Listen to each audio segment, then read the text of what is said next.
Okay, everybody, welcome back. Welcome back to the Late Show with your host, Young Brando.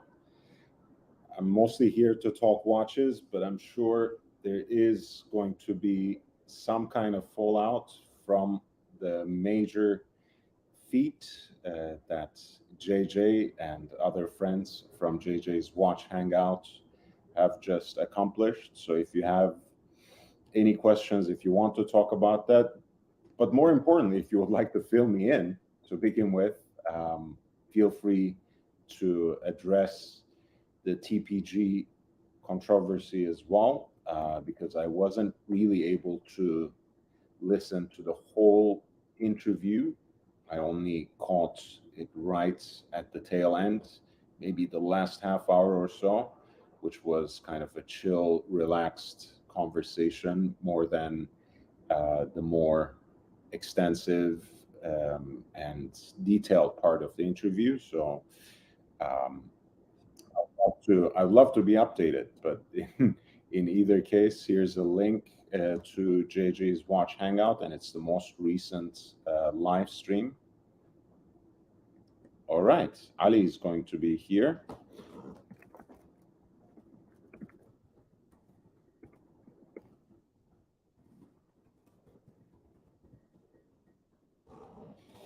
Uh, Hideki says, let's keep going. And Ali Raza says, I'll be joining you shortly. Need a drink. Oof. Um, well, in the meantime, um, I'll do what I do best, and you'll do what you have to do. Um, and I will just talk about watches. Hida says, for the most underrated channel in Watch YouTube. Thank you. Thank you. I think, I've been putting some work in, and I think it will come. Um, but until then, I'm always patient. I have great stamina, so that has always worked wonders for me. I'm, I'm sure it will eventually turn. So this is something I saw. I think it was monochrome. Um, there's a Barcelona-based high horology brand called Atelier de Chronométrie. Um, they are a bespoke watchmaker. So every piece they create is a one of a kind watch, a pièce unique, so to speak. Um,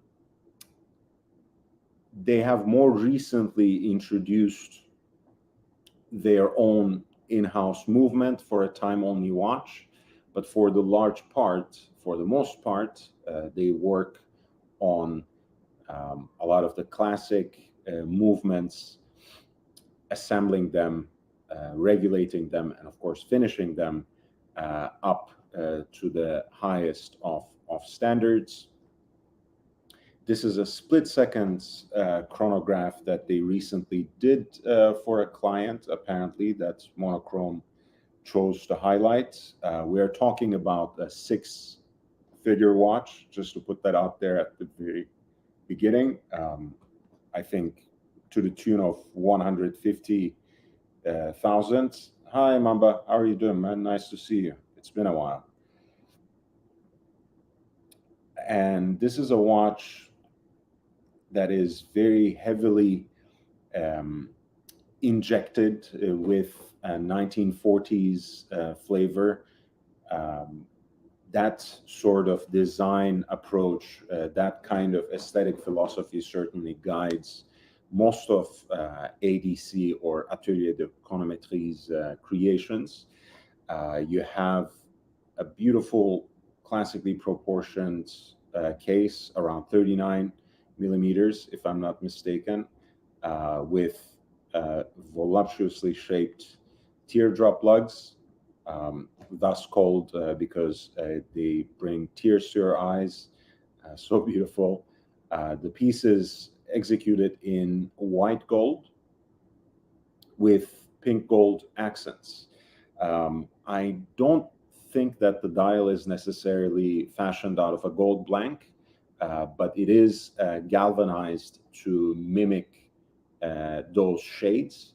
Um, it has a very lovely salmon or copper shades, applied pink gold indices, baton style, except for the Breguet numerals at 12 o'clock and 6.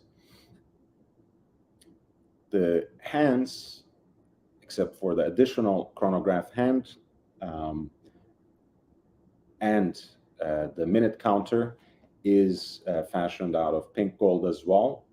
Again, very kind of bold expression of leaf styled hands.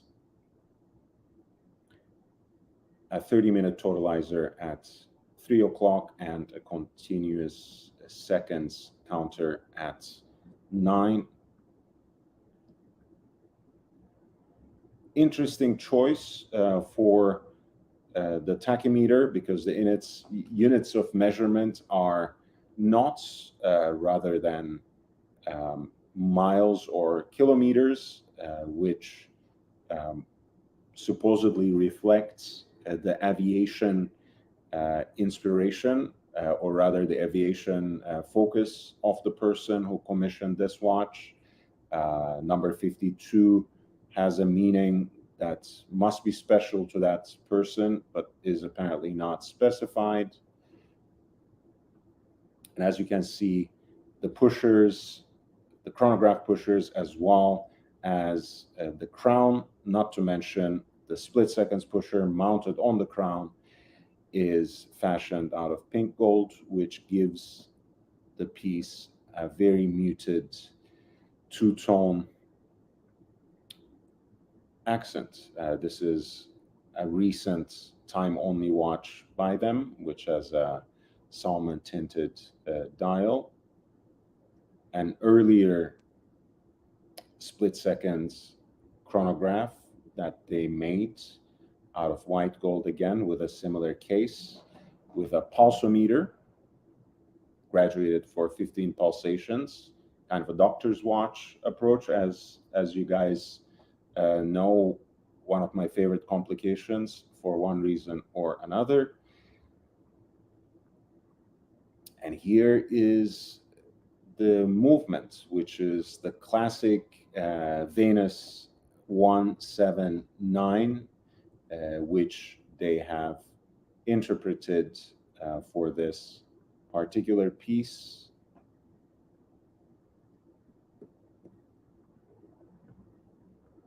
As you can see here, they have basically used bridges that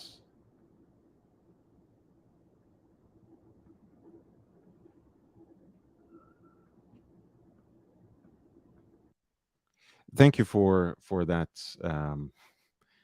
for the heads up. Good job. The bridges for the chronograph, they are fashioned, in fact, from scratch, as with many other parts of the movement.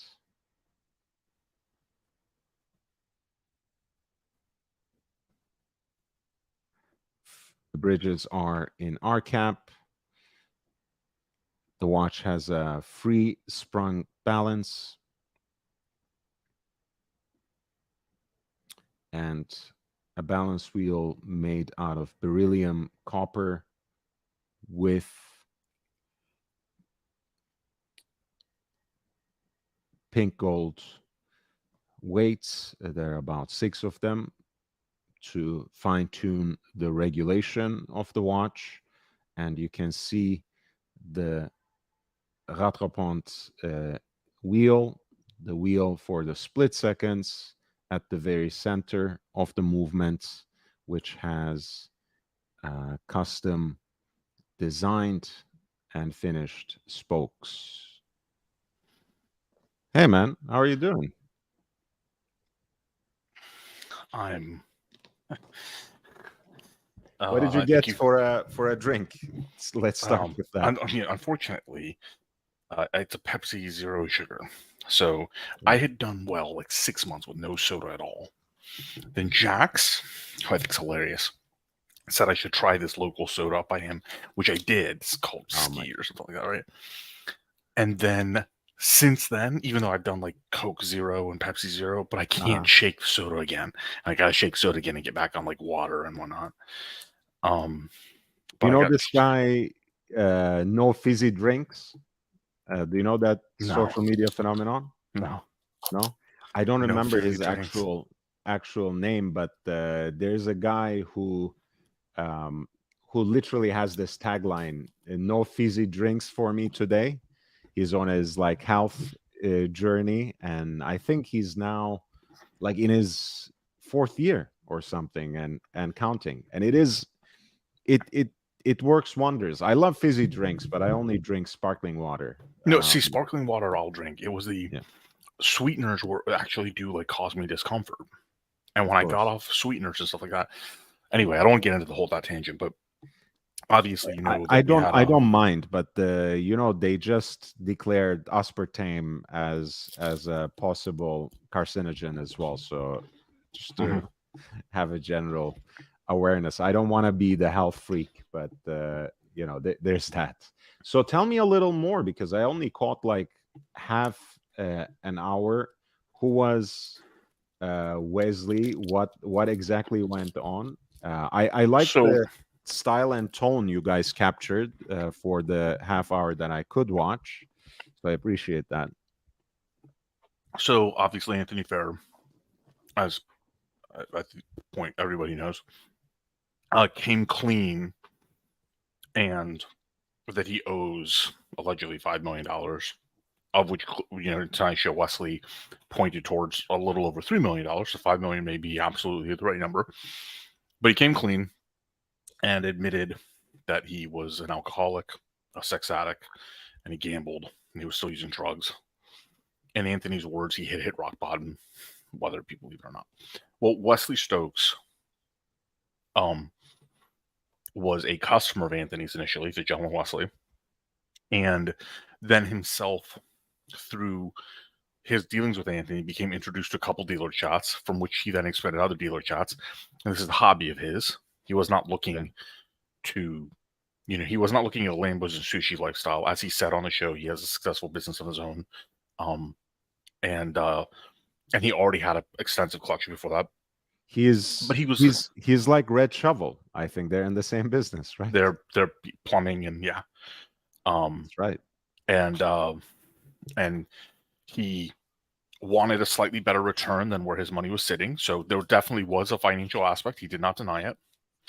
Um, and he made a bad judgment call, right? And he had said, and he a number of times, and it was kind of a, the way I look at it, honestly, like I live outside of Tampa, but I live in rural Florida, right? He's a good old boy. And I know these good old boys, and the good old boys do my HVAC and my plumbing. A lot of deals are done on handshake and are done on reputation. And, you know, he was sucked into and Anthony's a salesperson, right? I mean, that's who he is. And Wesley speaks about that candidly in the interview. But of the 5 million that Anthony alleges, and again, Wesley at least covered a bit over 3 million. Wesley's the largest single person that Anthony owes money to, over $1 million. You're muted, by the way, buddy. Thank you. I'm doing just great tonight, as you can see. Um, I think salesman would be one way to call Anthony. The other way, I think, which fits the pattern much better, because I don't think dealing in watches is the first um, confidence game that Anthony entered, and it won't be the last. I think he's a classical American con man. He's a confidence man. He basically will continue to sell his snake oil going from town to town. You can Industry to see him industry. you can see him in another industry. I think ultimately he might end up establishing his own cult or something like that. I can certainly see him as a charismatic cult leader at some point.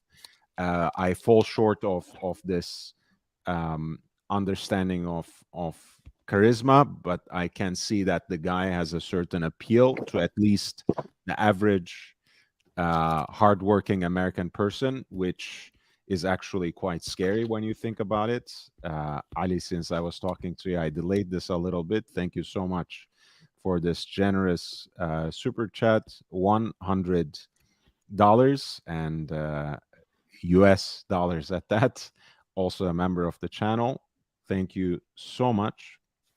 Just like Hideaki earlier, the most underrated watch channel on YouTube. Thank you so much. Oh, I was gonna say, Ali, I want to also have a ritual to end the show, but since I don't do horse races or whatever else, I have one of my favorite channels on YouTube. Do you know Badlands Chug? Yeah. Yeah, I just remembered that because you muted yourself while you were chugging. So maybe we will watch a little segment from Badlands Chug at the end of the show. I would love to do that with you, or when you have to go, we can we can initiate it like that. So you know he's What a do you single. think? Yeah, what do you think about that understanding of Anthony that he will I keep don't know. running these schemes? I'm not convinced that he's like a lifelong con man, and I'm going to actually tell you why. So Stefano Della Costa, who obviously had the same scheme in the same community at Watch 1/10 of Wizard, the scale, yeah. right? Watch Wizard, right?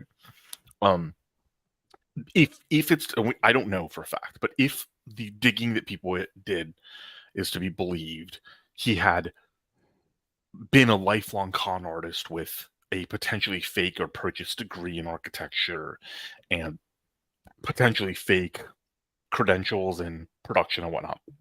I don't know if it's true. I don't. Okay. But what people are saying is that if you take a look at the sequence of events, it was all based on lies and a lack of skill.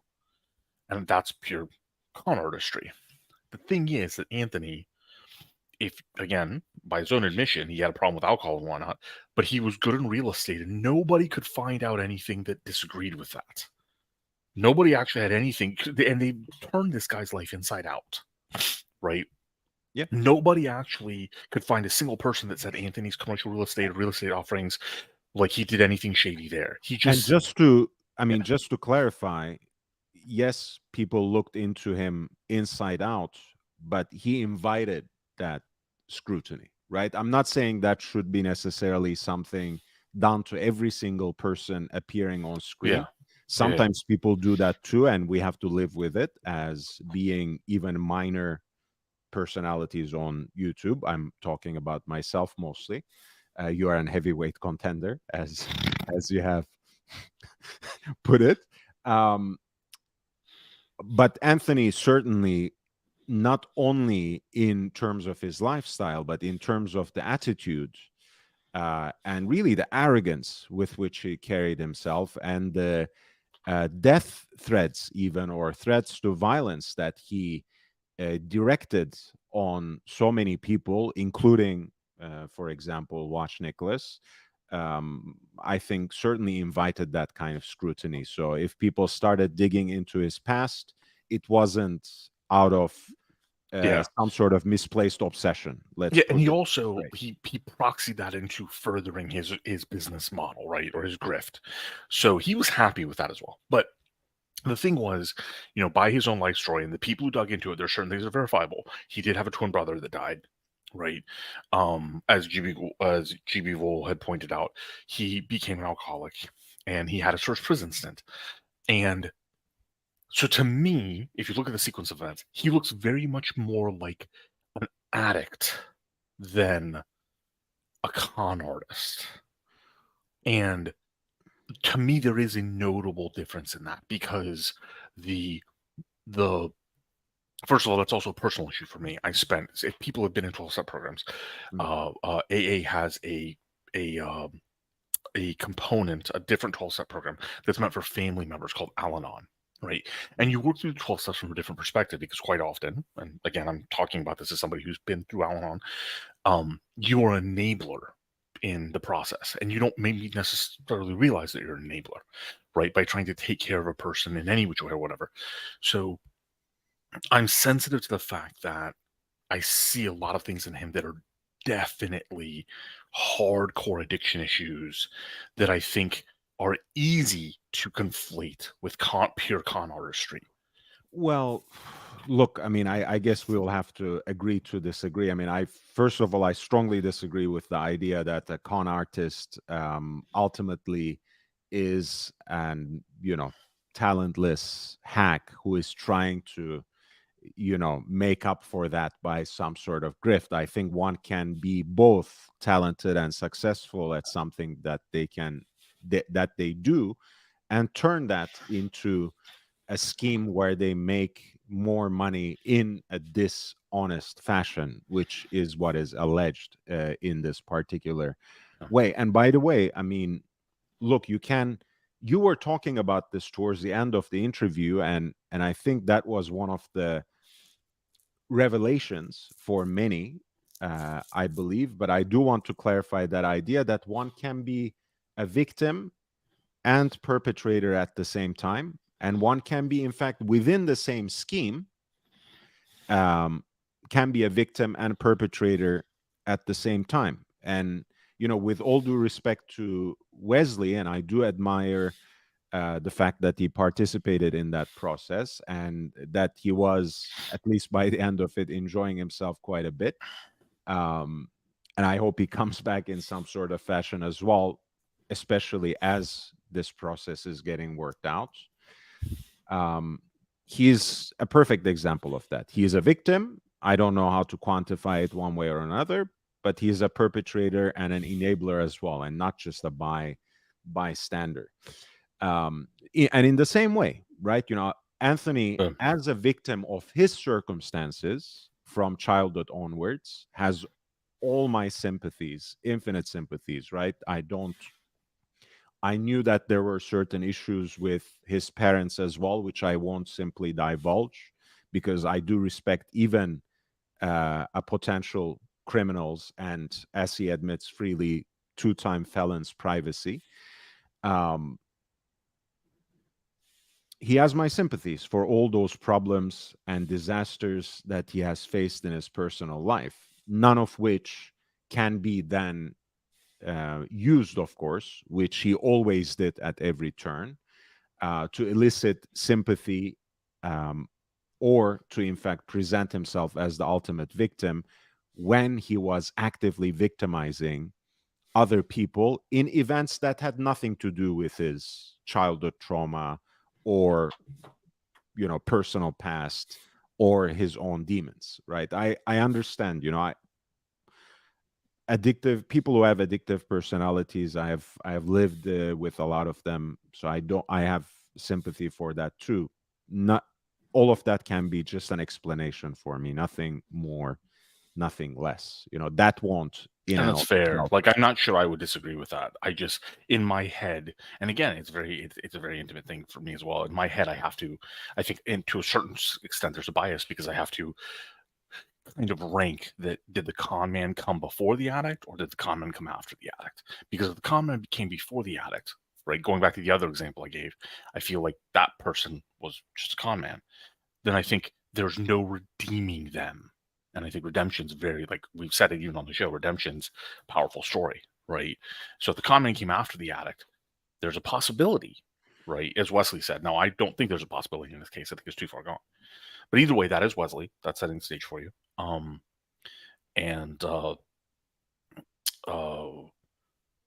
would like to note I'm for the viewers who are here, Brando, as he has stated himself, this isn't a surprise. He prefers not to make drama a central topic on his channels. He prefers to stick to horology, and obviously he's an excellent resource, including for myself.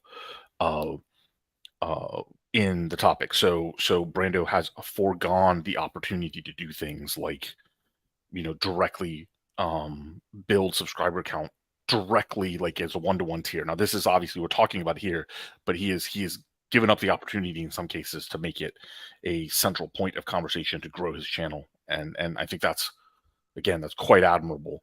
I actually do believe that's quite admirable because it's Honestly, I mean, I don't know. I don't think it's really a moral call in this particular sense. For me, for this particular case, I'm happy to talk because there is a I fallout. think this is a different thing, right? But I also want to add, in my case, for me, it doesn't fit my personality. It doesn't fit my approach. And you got to 1,000 It's subscribers not. without RG It's and not. everything. It's Yeah. not sustainable for Yeah. me. So it's also a pragmatic decision. I don't pretend to take a moral high ground, but I have been pretty consistent in distancing myself from people and matters who, to me, are utterly reprehensible. So yeah. I do But that. the reason I'm saying it, there's a reason I'm saying it specifically in this context, is that if people, and I don't agree, and I've been vocal about it, I don't agree with young Brando on everything, especially his veganism, and I don't agree with him on the gray market either, entirely. But if people made more pragmatic decisions in this luxury lifestyle, which is very expensive, and it was telling to me, and a lot of people in the audience noticed it. One they said, "Well, I just have this inexpensive two-tone submariner, right?" He said, and to a lot of people, right, that's the Grail watch. That's right. Right. So it's important to note that when you're making these type of big decisions, it is good to sometimes either sit down and take the counsel of somebody like a young Brando, or at least sit down and try to emulate the decision-making process that he has so very clearly laid out on his channel when he's reviewing auctions and whatnot, right? And that's the reason I bring that topic up, because it's a tough thing to do. Even for, JJ did not seek this interview out, by the way. It was brought to him because people were looking for a place to have Wesley tell his story. And obviously there are a lot of channels that pop up that have more subscribers than JJ. And they didn't want to be there. So they reached out to JJ. And then JJ wisely said, I need to actually verify who you are. And then, I'm sorry, we're going to ask questions that may be uncomfortable. We'll do it respectfully, but we'll ask questions that may be uncomfortable. And we did. There's allegations of PPP loan stuff, other things. And I said, as you caught on the show, that I look at the victimhood stuff, it's a spectrum, right? So I have come to believe that, Wesley's on the 90% plus victim spectrum. But there's something there that is still kind of like messing with me a little bit, because he is very smart and he has a bunch of people that do his books and stuff. And he's not terribly tech savvy, which a lot of people agree with. He came across Anthony on TikTok, though, right? So there's this kind of like, well, TikTok isn't exactly your first entry into tech platforms if you're not tech savvy. Most of the time, it's like Facebook. Right. Well, I think, again, without having watched even the entire interview, and not knowing much about Wesley outside of that context as well, what I want to say is, again, I think to be caught up in a get rich quick scheme, right, always involves some sort of intent. It doesn't have to be ill intent. It doesn't have to be bad faith. But I think at some point, if you are in any way self-aware, when you get into this kind of scheme, you understand that if you are getting anything out of it, you are probably getting it at the expense of other people.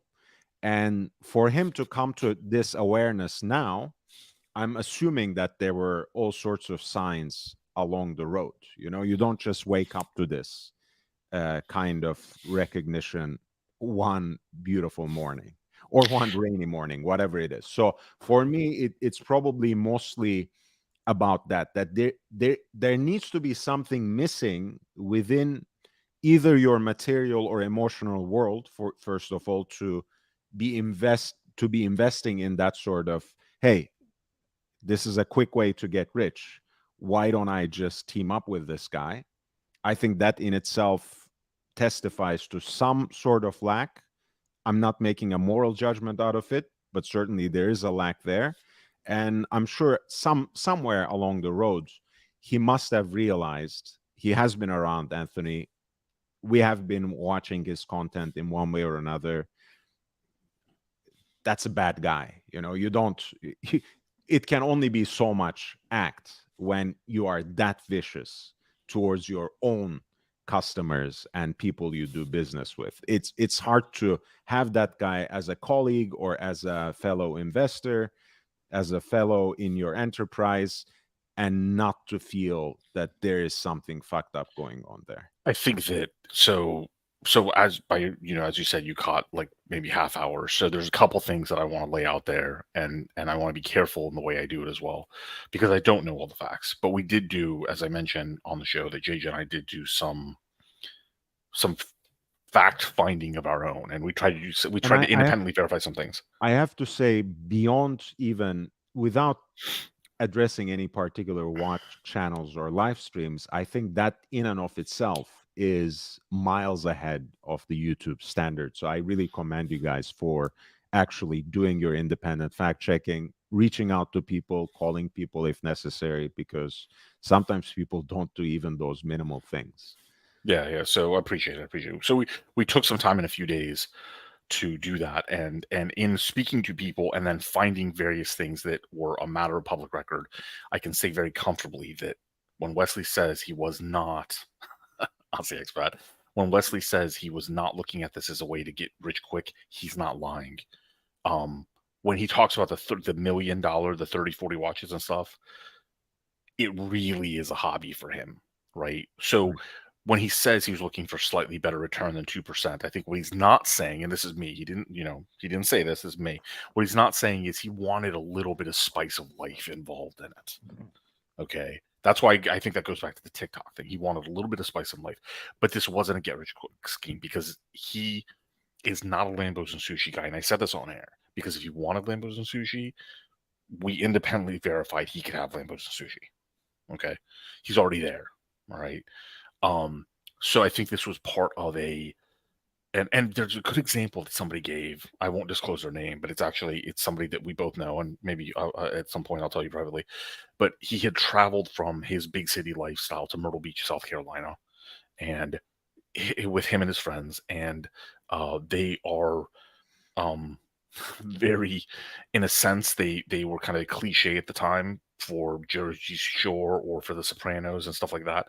And people in Myrtle Beach want to take pictures with them because they weren't generally exposed to those people, the big city life. And I see that in Florida as well.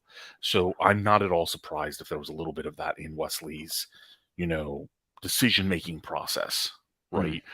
Now, to his own admission, as he said in the interview, and this was, I think, much earlier than the time frame we were talking about, he said when he started noticing that there were signs that didn't make sense, like when Anthony asked for an investment, he should have, at that point, his hackle should have gone up more. But what he did instead in his head was he said, well, now, I'm just going to help this guy. He just doesn't know any better, without realizing that he was caught up, that he was the one who didn't know any better. Right. And some people have that nature. So there are two perspectives, by the way, I want to share as you continue, Ali. Basil says, pretty much in line with what you're saying, Wesley was parking money into something off ledger that was cooler than gold bars. So looking for something to spice up his life, maybe have an alternative way of investing in a more fun way that would be also part of this social media exposure, even if it is by proxy or even if it is vicariously. Whereas real world Curly, hey Curly, you're right on money. He says, to me, every confidence scheme involves taking advantage of somebody's greed. Wesley was at the bottom of the pyramid scheme that collapsed. Wesley was looking for good ROI. And again, Ali, I think you laid it out very nicely, and I'm not even necessarily disagreeing with you now that Wesley is talking in year 2023. But at the height of the market, Wesley said just before closing, like no one makes that kind of crazy money in watches, right? um, sure enough, unless you have, decades of business, um, trusted transactions, respected dealer, whatever, it's not easy to make money in watches. But Wesley, to me, again, with all due respect to him, strikes me exactly as the kind of guy who entered watches and business just a few years ago because they thought, hey, we can flip some watches and make quick money in this and enjoy these luxury watches in the process as well. I know the type, maybe is not one of them. I make mistakes all the time, so it's okay. But that's what I recognize. That's why I lean still towards I think part Curly. of it is there, right? I think part of it's there. I again, like I said, it's a spectrum. But I also believe him when he says things like, because other people actually who know him better than we do believe him when he says Mhm. things like he was frustrated he couldn't get a watch for his wife. Yeah. And he found Anthony through TikTok that way. Now I get the TikTok, like how you end up going to TikTok as opposed to, I don't know, Nico Leonard or something, right? Like if you're going to social media for the first time, you're going to run into the likes of Nico and Roman at that time before Anthony, even because TPG had already tipped over. There was already the blackout. So I don't know. There's something there, but ultimately, just take you and I for example. Mhm. Take me for example. I can't speak for you. There have been many decisions I have made in life on the spur of the moment because I wanted the exposure to a lifestyle or somebody that I couldn't get in my life. I was escaping, the monotony of my life. I was trying to change things up. Maybe 46, maybe I'm suffering midlife crisis stuff. Like, I don't fault him for any of that. And I don't think, at the end of the day, I don't think that that aspect of human nature should be used to dismantle somebody, which is what happened to him on Reddit. That was the thing, right? They basically started from the position of, because he met with Anthony and he had done business with Anthony, he was instantly as bad as Anthony. And to me, that's extremely dangerous I agree. because And that's what also, happened to Roman Sharf. That's how with Nico. And ultimately, if we use me as an example, right, me, then that could happen to me or anybody else. And it's not a fair and just way to treat people. look, I mean, I don't mean to come across as a scold, and that's why I started with talking about that very shrewd observation that you have made, that we have an entire spectrum of victimhood, right? And we don't mean it in this modern society way that everyone Yeah, is yeah, a victim and we all love to claim it, but simply to understand that even the perpetrators of this particular scheme may have been at the end burned in some way or another. And yeah. in the same way, people who have been victimized by this scheme may have benefited in the process from it in one way or another. By the way, again, I understand everything that you have laid out, even though I don't subscribe to the Yeah. terminology of a midlife crisis. I think that's very misandrist of you. I've never seen this expression used for a woman, by the way. Um, but I'm a very It's true. boring, monotonous person. I go to my favorite restaurant. I always order the same thing for breakfast. I always eat 3 scoops of peanut butter with 1 banana and 3 dates. So I never aspire to something that I don't readily enjoy for whatever sick reason I have, within my psyche.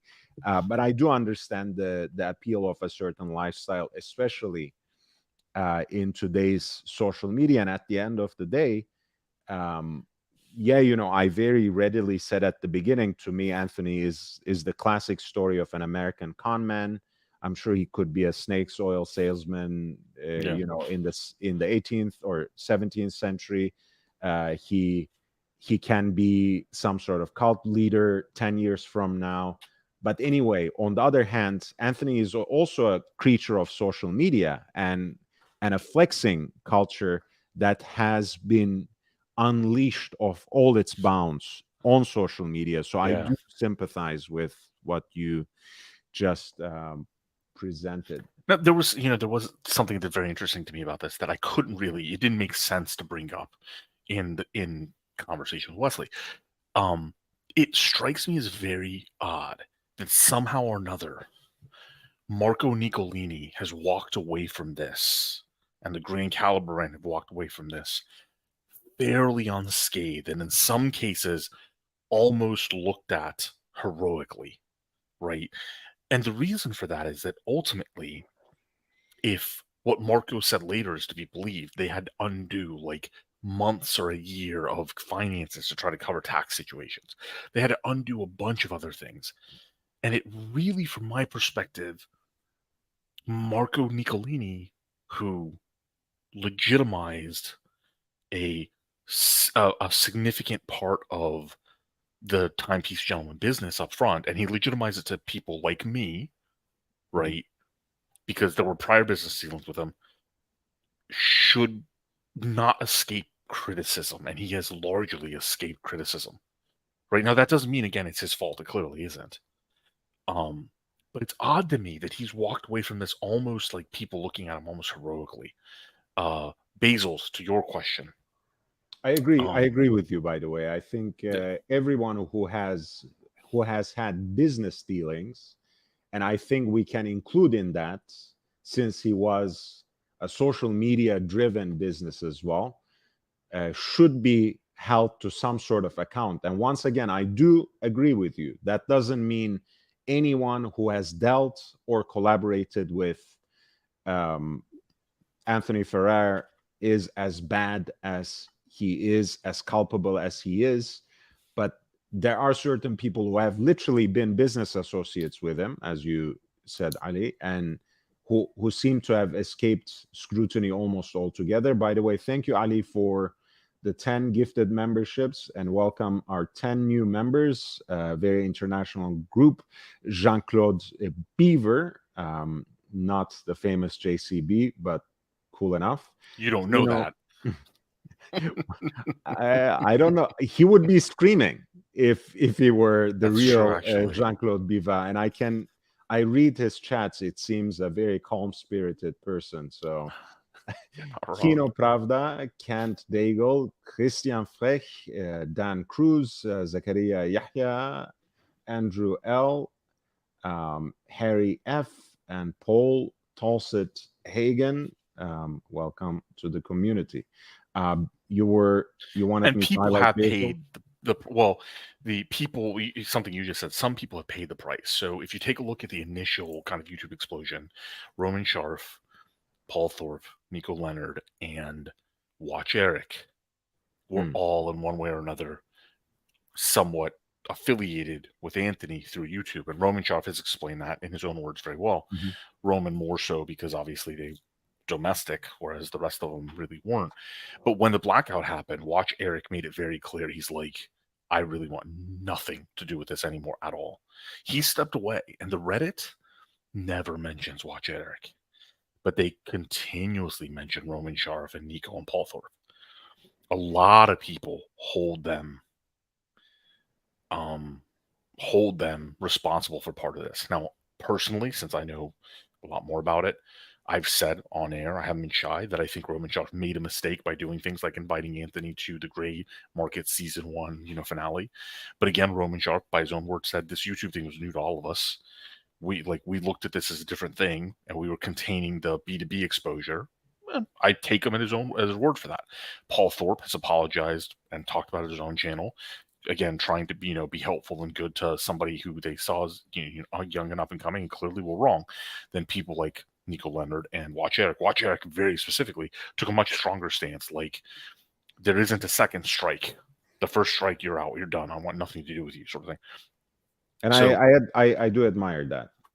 Again, everyone is entitled to make a mistake, and I talk about Watch Eric in this particular case because the other people, not sure if they ever distance themselves in a clear fashion before this latest round. I mean, especially Paul Thorpe. Paul Thorpe was defending this guy tooth and nail and saying there's a human interest story behind it, and you guys will not believe this when you heard it, and we'll all feel bad about attacking him so viciously if you ever heard, etc. So Paul, Paul Thorpe can spare me the whole agony and theater for sure.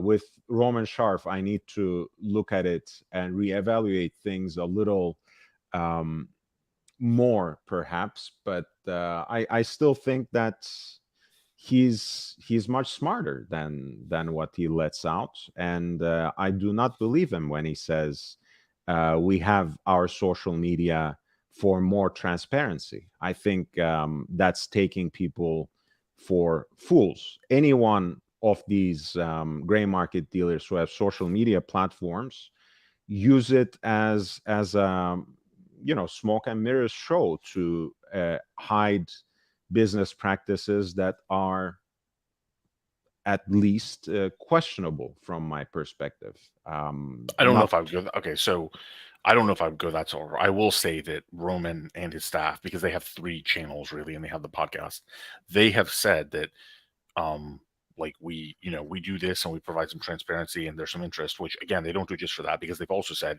it's a fantastic way to bring new customers to the table. And like Marco Fronte has said on air that a majority of his sales are through social media, which a majority of like Anthony sells with social media. So it's definitely not like this isn't Berkshire Hathaway channel giving transparency for quarterly reports. I would say, Paul Thorpe's position and his approach to Anthony, by his own admission, he regrets it. It's his way of explaining himself. I mean, the guy said, what did he say? I'm a nice guy to a default. So maybe it was his language slipping up there as well. If he meant exposure by the word transparency, by all means, I think that's exactly how they use social media, to use a neutral term. But he did use the word transparency as if to say, we are almost opening our books to you, whereas they are staging a reality show. Yeah, and you're absolutely right. There's no doubt about that. Clout. So I have to, and I'm sorry, Brando, I gotta address Basil's and Reward Curly before Basil's super chat. So Basil's, I will say that in our independent discussion, and I won't say exactly how deep we went. It was deep enough because this could bring a lot of blowback. Sorry. Pause. I mean, going deep and blowing backs and stuff. That's why I said pause. Go ahead. So we did find a lot of people who were like not like just Reddit, but closer to Wesley, that verified that Wesley has always been more of an offline person. And we found no evidence that he had a Facebook before he said he had a Facebook or Twitter or anything like that. Again, so that's why part of the TikTok thing surprised me. Somebody suggested maybe it was kids, showed him TikTok as a possibility. So that's one thing. And we were all surprised how much Wesley did know about Anthony's backstory. But I'm not as surprised when you realize that Anthony's whole backstory is more or less documented online and only online, right? So there's that. Then Curly, Roman and Paul Thorpe and Nico are paying the price, especially on the Reddit forums, because those people have just shifted their vitriol towards those guys, right? Now, my question is, I gave the example of like Roman did the Gray Market season 1 finale and he invited Anthony out. To me, I think that was a flat out mistake. My question is, at what point should that follow them more or less permanently? I just don't think it should, because if we look at it that way, then all the exposure every one of us has from Paul Pluta, Tim, from like a million things should follow us all the time. And I just don't think that's the case. I think when you're running a $300 million a year business, you gamble and you make a lot of decisions off the cuff based on your gut, because you're in this business that is clout, right? The clout chasing, as you said, Carly, you said clout chasing. The whole business of selling gray market watches is clout chasing. That's the whole business. You're trying to get watches that there's a wait list for, mostly Rolex. right? You're chasing clout. And I think that's part of the risk of being in the business, which goes to, young Brando's philosophy of stay away from the gray market. But again, that's a different conversation. So I don't know if you should tell people, I don't know, it's like telling people that are in the business of playing golf that, God damn it, Tiger Woods is your fault because you play golf and you are on a course with Tiger Woods and sort of things. It's like you would be nuts if you didn't brush up to every TV opportunity with Tiger Woods at the Masters or anything like that. But if you were actually following along Tiger Woods's whole hype train and banging chicks and partying with him, then surely you must be associated with him at some different level. And I Sure, think but there's no evidence that Roman, Nico, Wojciech, or Paul Thorpe were doing that. What do you mean? The guy There's no admitted evidence of that. In his own video. He admitted that he acted as a person who gave confidence for Anthony's business transactions because, in his words, he was good to me. In his own video, Roman Sharp admits that he said that Anthony is good to do business with because he always paid him. This was his standard. This was Roman Sharp's moral standards. The guy paid me. The guy gave me social media exposure, so he must be okay. He didn't say the social media exposure was part of making him okay. He said, I did business with him, he paid, and we did it. He never said that because he gave me social media exposure, he was okay. Now, we all know that was part of it because, again, he appeared at the Gray Market Season 1 finale. But I want to be clear on what Roman actually said. And the reason is that if we use the Tiger Woods analogy that I started, that you continued, there are 1 million people that were in those hotels that saw women coming in and out, that were the managers of the Grand Hyatt, that were involved in close personal security. There were 1 million people that knew what were going on. 1 million people. And you do not destroy all of their lives for that. For sure. Right. I mean, who's destroying Paul Thorpe or Roman Sharp or Nico Leonard's life as we speak? No. Right now, what I'm saying is the Reddit, literally what has happened is there's posts on the Reddit, the subreddit, that say, hey, I'm leaving because this is getting crazy. Because now those people, they feel that they're done with Anthony. And they feel that the next move, they've got to choose the next target. And to me, that's what they did to Wesley for the past week, is they chose Wesley as the next target. And that's why he came on air and stuff, is because they really did upend his life, right? They not only Google bombed him, they were calling close personal associates. There were threats, like they doxed him up, left, right, up, and down.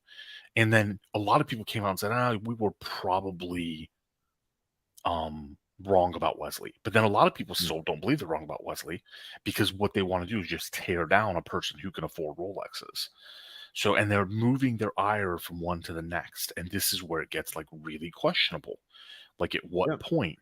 I agree. I agree with that. I mean, I don't think we want trial by media, much less trial by social media. I do agree with that. But listen, I mean, what you're talking about, what was it, $300 million business? And Roman, after all, said he was interested in transparency. If he has nothing to hide, I'm sure he will escape scrutiny at the end of the day. I don't think there's any problem with that. We are not talking about doxing or targeting someone's family or whatever else. And I do believe that Roman Sharp is his government name anyway. So what is there to dox unless people target him in some sick, perverted way?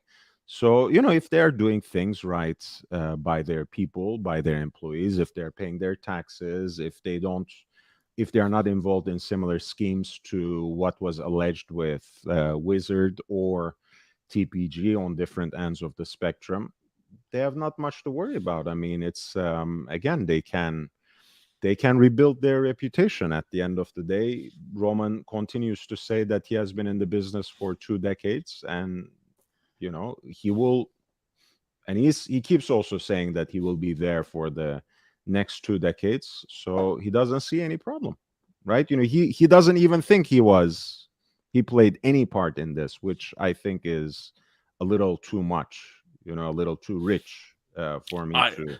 I don't know that he said that. But okay. Do we have? Should we watch his entire video while it's still up? And you know, he said that's fair. He literally said his biggest mistake was being too nice. That was the gist of Roman Sharf's video. Like, you're right. he never admitted to a huge. He never really said, "Hey man, I'm really sorry. Yes, I did say that this guy has done right by me, and you can do deals with him." But apparently there was a whole shit show going on. I should have been wiser by the first time. I wasn't, and I apologize. He could have. The only thing that came closer to the apology was when he said, "Hey man, you guys were right. You guys were right about Anthony." That's as close as Roman Sharf came to an apology in that video. He never said, like, you know, I should never have involved myself with him. There was always an excuse, like you said. You know, our social media was new. We didn't know what we were doing, and we didn't really know what was going. That's it. Well, I have said on air on JJ's show that because I feel that certain key people mishandled this, if I don't know the person personally, and even he's an employee of Luxury Bazaar, but Marco that I know personally, or Nico Leonard that I know personally, I'm not doing business with the gray market unless I know them personally, because of the way I see some of these trust games between Stefano and like TPG run. I don't look at them as the same. I don't blame when like people said that, you know, Roman showed on air that Stefano sent him that painting that you know, Design Atelier said that was like proof that they're friends. I don't think it's that easy. I think that if you take a look at social media, like Curly, right? If I say Curly's name, or if Curly says my name, and we've talked about fishing on air, and in Curly's case, we haven't exchanged gifts, but like in Captain's case, I've sent him a watch, and, you know, Marco's case, I've sent him a watch and whatnot. And it turns out that any one of us turn out to be detestable.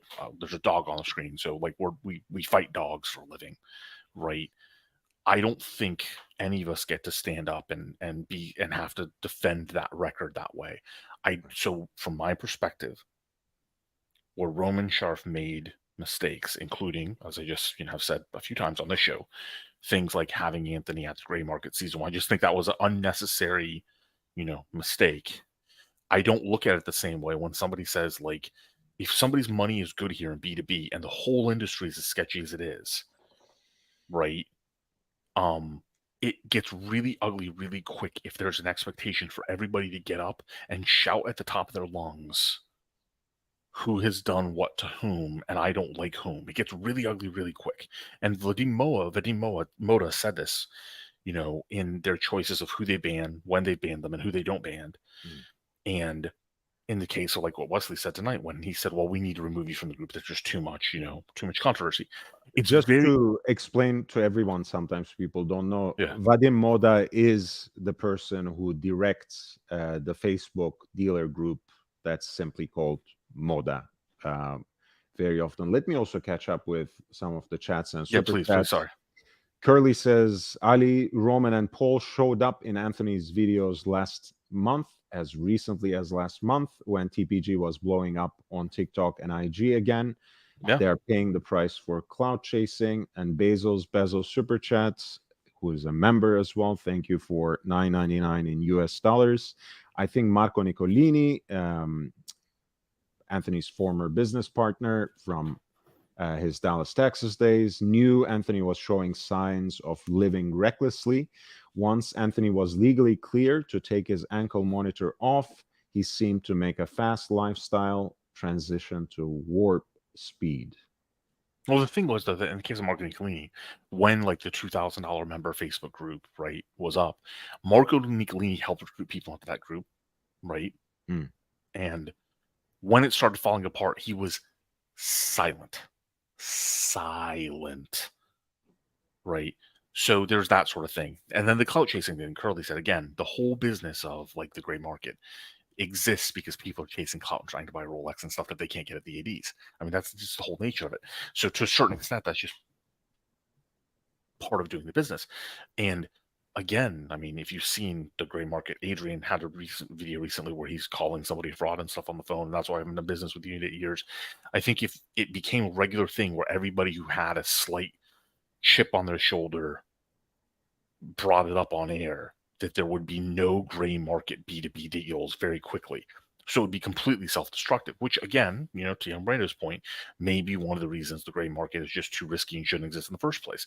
The flip side to that is that I don't think that Rolex ADs and auction houses are particular beacons of moral and ethics either, right? So it's like, No, I mean, also partly, by the way, they're all part of the same gray market scheme for the most part, right? Because a lot of times those gray market dealers have backdoor deals with authorized dealers, if not in this country, in some other country, if not in their main country of operation, in some other country, say UK to Portugal, US to Belgium, etc.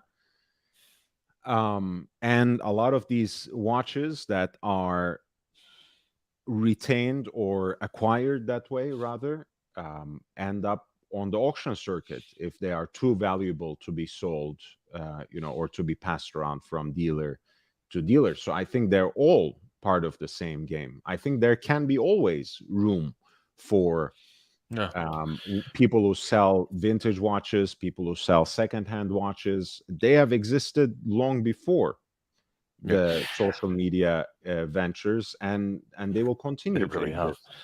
And I want one more thing that Curly said, and I don't know if Curly. I just want to welcome wow, what's up, JJ as well. Hey, JJ, how are you doing, man? What's going on, fellas? Everyone wants to know where you go to relax after a big show. You come hang out with young Brando. Young That's where the Brando. fuck you go. You're not wrong, man. I grabbed a thank you, drink, man. 2 cheese sticks. This is almost like the cigar lounge for me. I like being here. By and the way, JJ, fantastic job, by the way. Thank you very much. Appreciate Great that. work, man. Great work. Brando, let's lock it in. Are you going to do a Sunday stream? Because I'm linking you Sunday. If you are. His Sunday stream is before Sunday Funday this time. But by the way, yeah, we can. When do you start on Sunday? Sunday Funday. When does it start? 9:30 p.m. Eastern. Okay. Well, I'm ending at 6 p.m. Eastern, so I can't really link to you, but I will drop the link to your show. No worries. When I want to get you though. I owe you one. I got to get you in. So at the actual, at the end of. We'll coordinate when you go after me next time, because everyone asks me and I'm always locked in. So I want to lock in with you next. No, I will do a show on Sunday after your Sunday Funday as well. But I do have the Smoking Cigars show earlier in the day. All right. Which is from 1 to 3 for you set up one after, make it available for me. I'll lock you in this way. You're in there for Sunday. Yeah, and I'll be there Sunday night for you then as well, Brando, after JJ show. But yeah, I think again, I've talked about it on the show. JJ did a lot of homework, and there was a lot of stuff done. Yeah. Well done, JJ, because it's not an easy topic to cover. And JJ, I don't know if you heard me, and I wasn't saying this, and I know I love shitting on some of the other channels. In the I just tuned in, so I didn't hear anything. But go ahead. But yeah, what I was saying earlier is the preparation you guys did, the investigatory work that you did in advance, checking on these facts, verifying, reaching out to people, calling people, are really head and shoulders above the standards that are displayed on YouTube in general. So I commend you guys for that. You did great work. So you don't think I should just dye my hair pink and show up and see what happens? No. Okay. Yeah, and by the way, I mean, for people probably have inferred by now that I know a little bit about how JJ's kitchen works, and I should say I know a little bit. JJ has had many opportunities to completely grift, and not unlike young Brando, he does have his fixed set of standards. They're not obviously identical because JJ's not a vegan, but I'm never going to let that go. But yeah, this was like JJ didn't just jump on this and whatnot. There was a lot of due diligence, a lot of stuff. So yeah, well done, JJ. But to address Curly, Curly, I want to say one more thing about what Curly posted about Paul Thorpe and the clout chasing. There's something that I have to tell. I have to defend Paul on. I have to tell him when he says in his videos that I will, like, nobody brought me the data. When I said, show me the receipts or something Anthony owed you or this and that nobody did, He's not lying. He put his email addresses out there, DMing out there. So early on, he said that one of the reasons he wasn't willing to utterly condemn Anthony is that everybody who claimed that they had all this evidence, nobody would give it to Paul. And since I have direct experience with the Stefano situation, and it is extremely hard to get people to provide a documentation trail, I agree. I believe Paul. Because the documentation trail that Wesley actually brought up, which was provided by Anthony and then Wesley, gave to the people, it didn't come from any of those other victims. Those victims, now that Wesley is going to front the money to the lawyer, those victims want to know how to piggyback off Wesley's work. And I saw the same thing in the Wizard situation firsthand. So I believe Paul in this case. I believe it is much harder to gather the evidence in reality before you comment. And if Paul, and I believe him, didn't want to comment on certain things firmly until people gave him the evidence, and he says he didn't get it, I believe he didn't get it. And that I will give Paul kudos to that, because that's hard to do. Again, I still believe Paul beat the shit out of himself, rightly so, because of defending Anthony, or like Paul says, Anthony. I love the way Paul says that. But Anthony. When Paul says that one of the reasons I wasn't willing to say X, Y, or Z is because every time I asked people for evidence, nobody would provide evidence. And every time people came on air and said they would provide evidence, they never followed up with the evidence. And I will, I will take him at his word for that, except, you have to, I mean, look, we make exceptions for certain people. Clearly, Paul made a lot of exceptions for Anthony because he loved Anthony. And for that kind of blind love, maybe he's paying the price. Like he paid a price now, so maybe he will continue to pay that as well. Even if I take him fully at his word, no one provided him evidence. This isn't going away for these guys. So I understand. I mean, we make exceptions for people whose company we enjoy, whom we love. And that's the guy he chose. So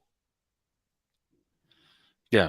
I mean, again, and he's had a video on it. I'm not going to recap his video, but that one part of it, I do want to say that I believe Paul on, because I had the same experience on a much smaller scale with a Wizard situation. It's like, please provide me a fucking paper trail for some of the things you're saying, because there's certain things that are obvious that, well, this is the watch, this is the value, or these are the receipts. But there are other claims that were made that when you said, okay, so you're telling me there's messages. Yes, I have them. Send them over. This is really important for like the people that are being paid and never get them. Never. It's like, well, what the hell do you want me to do then? And also, I do want to highlight one comment, and just to, whenever there was, again, I'm not going to necessarily pull files from the cabinet, so to speak, but whenever there was any sort of accusation about any gray market dealer who was prominent on social media, they would all flock to their defense and start spouting the same lines. So that's the other reason why people readily associate in their mind the entire thing as the Optimus Prime, right? For a lot of people, and I'm somehow guilty of this too, they're all part of the same mothership. There's no distinction between Nico Leonard, between Roman Scharf, between Anthony Ferrer, between Wizard, because they always stepped up to each other's defense, and a lot of times without knowing anything about the situation, without knowing any facts. So that's why I think there is a kind of double standard there, right? It was always show me the evidence that he is in fact a crook, rather than for once, when there is this kind of preponderance of evidence and a certain pattern of behavior, you take one step back and start reevaluating the situation and perhaps do your own digging a little bit. No, I think that's a fair assessment. I think that's in relation to specifically what you said about Paul Thorpe and TPG. No, I think that's fair, because in a lot of people's eyes, as you said, they're all part of the same thing. To me, because I have I have met Paul Thorpe. I don't have a particular relationship with Paul Thorpe, but I would say very comfortably that I consider Nico Leonard a friend. And when I was going through some terrible things in life, Nico Leonard, who at that point was already like damn near close to 1 million subscribers, was one of the few people, along with JJ, to like reach out to me personally, make sure I was okay. I don't have a relationship with Roman Jarf. I have a relationship with Marco that is obviously very public. I love Marco, but I do have some sympathies, and part of them is because of my own professional, background. I do have some sympathies that I'm not willing to condemn these men for these things because ultimately TPG, committed the crime, and I don't, have not seen yet any sort of evidence that suggests that or Stefano Del Costo did the crime. Because again, let's take Wizard, a much smaller scale, a particular grifter and some of his associates continue repeatedly to try to lay that at the feet of my esteemed friend JJ, right? I can't bloody sit there and accept this line of reasoning when I've seen it at a much smaller scale directly, and I see what happens in the background, which is so actually something you may have missed on the show, young Brando. One of the things I asked Wesley, I said, "Hey, you're talking to counsel. You're offering to help people. Does counsel think this is a good idea?" And the reason I ask that is I know firsthand that a lot of people, more than most people would ever understand, tried to come forward to help the victims of Wizard. But when counsel became involved and they realized there were other implications, financial, taxes, and there were lawsuits already in play with other things, counsel said, you can't touch this because we have no idea, for example, how the victims paid for these watches in the first place. And sure enough, it turned out there were some complexities there with some of the people. Right. So I asked that question of Wesley because to me, that was a sign of this guy really actually does believe, at least what he's saying, that he wants to be helpful. So Captain Kirk, did Paul ever ask Anthony? It was no. So he did ask Anthony. He asked, and that was the thing, Captain Kirk. Let's say, for example, what happened with Wesley is that Anthony has provided over time paper trails. Now, the problem is that if you're given a paper trail by Anthony that looks somewhat legitimate, and the people who are saying the alternative never provided a paper trail, what do you do? Right? Now, again, I think in a lot of cases you should be smarter than people were, but what do you do? Right? So it's like, I don't know. Now, dude, I'm going to say it again. I said it in the show. I will never buy from the gray market again unless somebody I know personally. Like, even if Nico, and I'm going to say this, and Nico may not like this, if Nico said, oh, sure, I can help you out with that watch, I want you to talk to my other guy, and be like, nope, not going to do it, Nico. I'm talking to you. You're going to send me the email. You're going to do the whole thing because I'm dealing with Nico Leonard.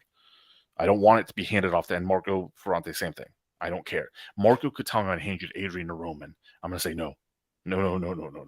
I'm doing this with my friend. That's it.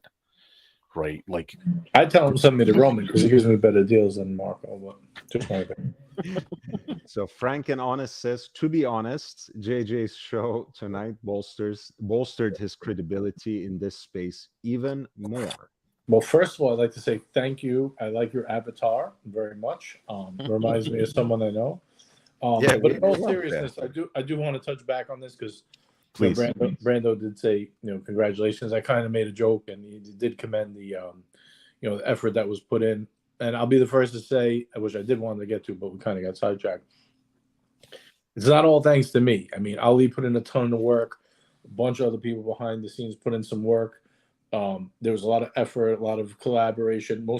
Ali did a lot to help me, which he always does. And I always think he doesn't get the credit he deserves for that. But I was asked multiple times to have Wesley on beforehand. Look at this handsome fella right here. I was asked multiple times to have Wesley on as current as last Wednesday. And I said, when I did the show covering, some other unsavory characters online. And I said, look, I already have something planned for tonight, shows in the works already. And I had to turn it down. And they could have easily walked and went to another channel. But they waited because of, the type of environment we provide where it's not a circus show for clickbait. And I was actually, I'm using their words, not mine. Like, this is what people said. We don't want to go on a show where it's clickbait only and, you know, they'll say shocking stuff just for the sake of saying shocking stuff. And that was how it all came about. So, you know, congratulations to everybody who's been helping since day one to make the channel what it is. And, you know, if it wasn't for all their efforts, it wouldn't have happened that way. Kino Pravda says, thank you, Ali, for the membership.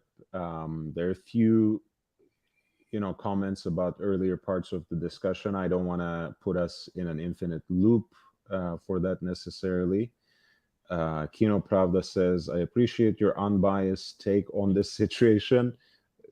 Look, I have my own biases, and I think those are very much apparent to people like Ali who have been watching me for a while. I do have an anti-gray market bias, especially about dealers who have a sensationalized presence on social media. I do have a bias against them. I'm freely admitting them, even when I'm not necessarily prodded about it, even when it's not necessarily pointed out. I do have my own prejudices, like everyone else, but I try to play with my cards open as much as possible, and I'm glad you appreciate that. Well, I mean, I think the most important thing, and this would be useful in society, is that Young Brando provides. He's not a dictatorial hand on his platform. This is a place where we can bring all of our biases or perspectives or objective opinions or unobjective opinions to the table, and we're allowed to have a conversation, of which is one of the reasons why I consider this my second home on YouTube. You like my name?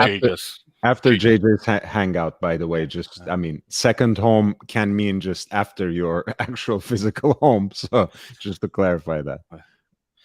I do want to take a moment, actually. So Curly is in the audience, or he was, but Watch Nicholas, even before Curly's tremendous efforts to help Watch Nicholas, and they were tremendous. Watch Nicholas really took a beating over the Anthony Ferrer thing for a long time. Now, this was live by the sword, die by the sword. It's what he wanted to do. But a ton of the information that eventually led other people to gather information, and some of the techniques really came from Watch Nicholas, and he took a beating for it. And if it didn't, if it wasn't for his pioneering effort, there wouldn't be such hub of like people brought him information at some point, right? Yeah, people exactly. who had their stories to tell about TPG started coming to him, started connecting him. And I'm not saying to take any sort of credit, but I defended Watch Nicholas very early on in front of Paul Thorpe, actually, which kind of started my downfall within the Archieverse, which is one of the reasons that people started targeting me, including Tim Wright and his crew. As you know, they have been always very desperate to manufacture and establish connections with gray market dealers with social media presences, rather than having very organic connections like you guys do. And it's a badge of honor to have them against you, because that means you're doing the right thing, to be honest. It really is. You're not wrong. By the way, being on the right side of history, speaking of that, Mr. GMT, 5 Australian, I'm very proud to be part of JJ's crew. I've chosen wisely for the first time in my life. I'm sure your wife and children will take issue with that, Mr. GMT, but stay sexy, boys. The second time in your life, second time. Yeah, but Nick did quite a bit to bring the attention to where it was for him. Otherwise, I don't think it would have had the impact it did. And also, huge shout out to Curly, who, a lot of people say Curly's a loudmouth, this, that. Let me tell you something. Curly puts in more effort behind the scenes, pulling clips and researching for hours to get people's words out there than anyone I've ever seen. He's tenacious. He's relentless at it. And he's really smart. Right. Just needs to get better equipment and turn his volume down a little bit. Otherwise, I love Curly a lot, but it hurts my ears sometimes to listen. I can tell you, I'm glad I'm glad we're on the same side. Yeah.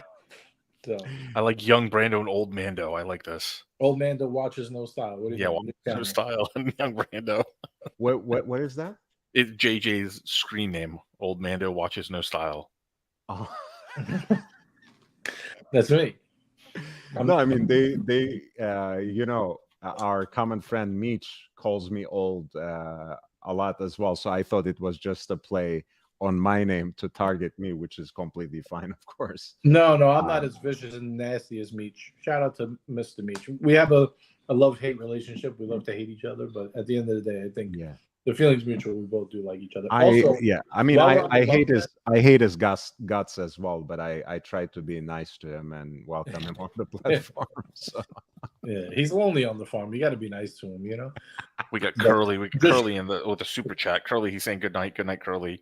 We all mean what we said, man. You're tremendous, man. You are tremendous. Thank you so much, Real World Curly, and I genuinely mean everything I said in the sense that, hey, I do love your interventions. I like the things you do behind the scenes as well, but you gotta turn down the volume a little bit. Not your natural volume, but like the equipment, because it cracks and pops and whatever else. So it's, you know, you really need some technical help there.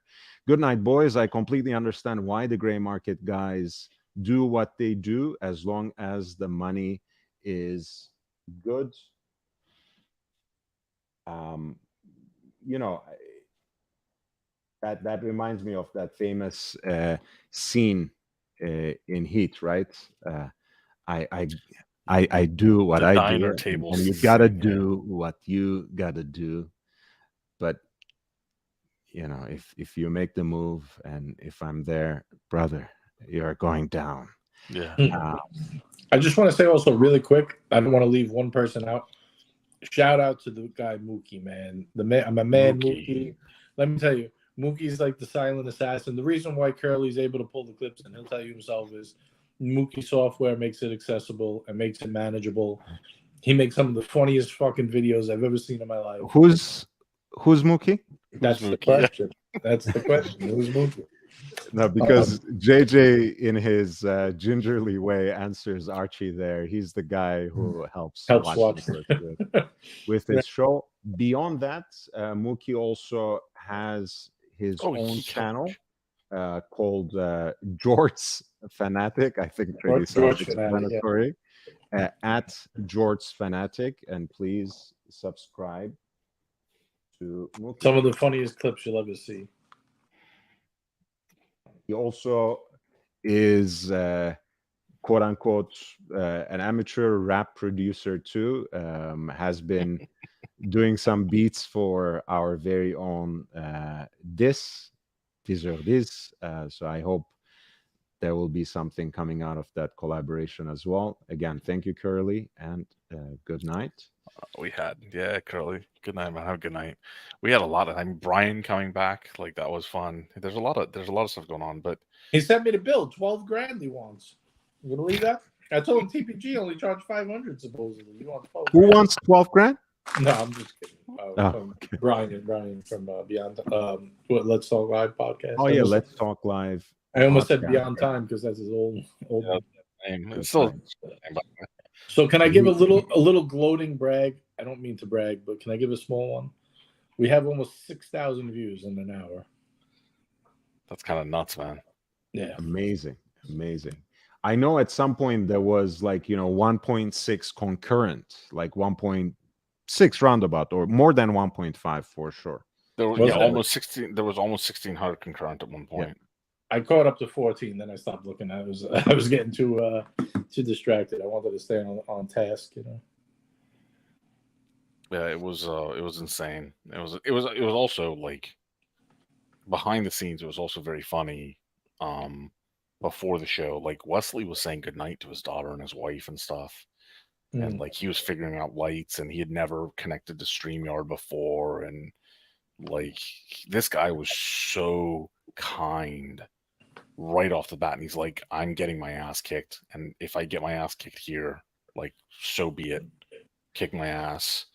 He was like so kind in the process, and by the end, real gentleman. by the end, he was having fun as well. So yeah, at the end, I wanted to keep it serious because it's a serious topic, and I wanted to let him get out what he wanted to get out. But at the end, I wanted to give him a nice welcome where he felt comfortable there and make him part of the show. And that's what part of the show is, being, us. I think we tried to walk a fine line, and I think it came out all right. I mean, I hate to, I don't want to be the judge of myself. Let other people judge. So just letting some of the positive comments come out. Frank and Honest again says, to be honest, tonight's discourse is just another example that YB's Young Brando's shows are a valuable contribution to the online watch community. Thank you. PCars, thanks Ali and JJ, and yours truly for the entertainment. Trying to finish the last glass of wine. Thanks for the entertainment. Hideki reminds everyone to upvote. LA Methwich says he up-fisted. And I think it's time Young Brando gets the recognition he deserves. It's a great channel. He's got a ton of information. And, it's just a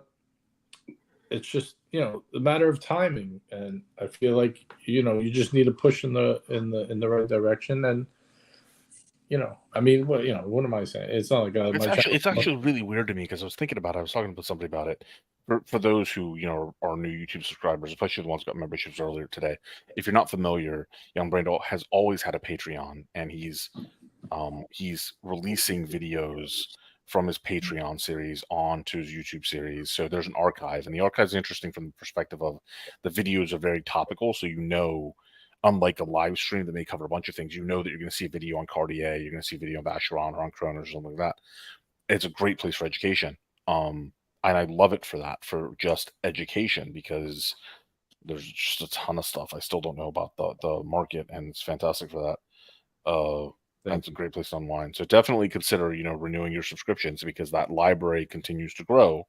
It's not just the lives, it's this library of content that he has put together that comes from his newsletters and stuff like that. So yeah, in fact, that's what the memberships are really worth for, because again, I used to, at least I'm kind of reevaluating what I do on Patreon, but I used to put a lot of work on it on a daily basis, and prepare these very focused videos around a certain theme, whether it was a complication, a brand, a certain model, or even a certain style of a watch. From design perspective, I would choose 3 or 4 examples and then go on the usual suspects, Chrono 24, eBay, and some more unusual resources as well, and find some great deals on them. But like Ali said, I started uploading these as member exclusive content on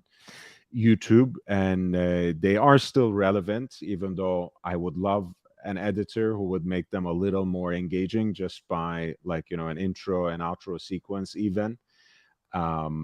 But anyway, all that being said, because I talk about those watches more extensively than just saying, hey, here's one, it's in decent condition and it costs this or that much, they're still pretty good, if I may say so myself. So now that you have been subscribed, check them out.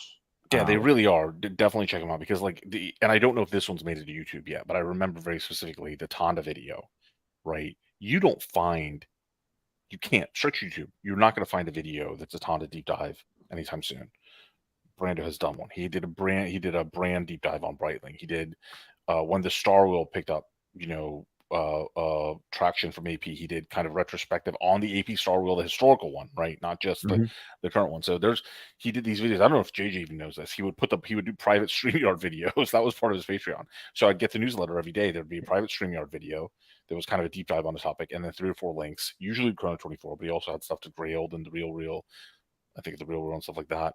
A couple other markets. So yeah, stuff's coming to YouTube. It's worth a subscription. I think people know that I subscribe. Obviously, I'm a subscriber to JJ's channel, and because JJ has just provided a fantastic platform for me, and he's been a personal friend, and I love the platform. I'm subscribed to Young Brando's channel, and I'm subscribed to Young Brando's Patreon, and I don't I'm not particularly keen on throwing money away. So when I do things like Super Chat and I do things like gift memberships here, JJ's channel and a couple other channels, it's because I genuinely like the content and I like being here. So definitely take a look at it and take advantage of what's there. Now that what'd they accuse you of, JJ? Dork? That I was a 48th Street watch dealing scumbag. Okay, so now that the 48th Street watch dealing scumbag, 47th, by the way, because he actually he got corrected went through he went through an specifically anti-Semitic impression as well to drive his Really point does. home, which doesn't surprise, by the way, right? You know that between Oshin, birds of a feather flock together, Tim and Dirk and whoever else, I mean, they are not just tolerating each other; they are actually participants in the same ideology. I mean, it doesn't surprise me at all.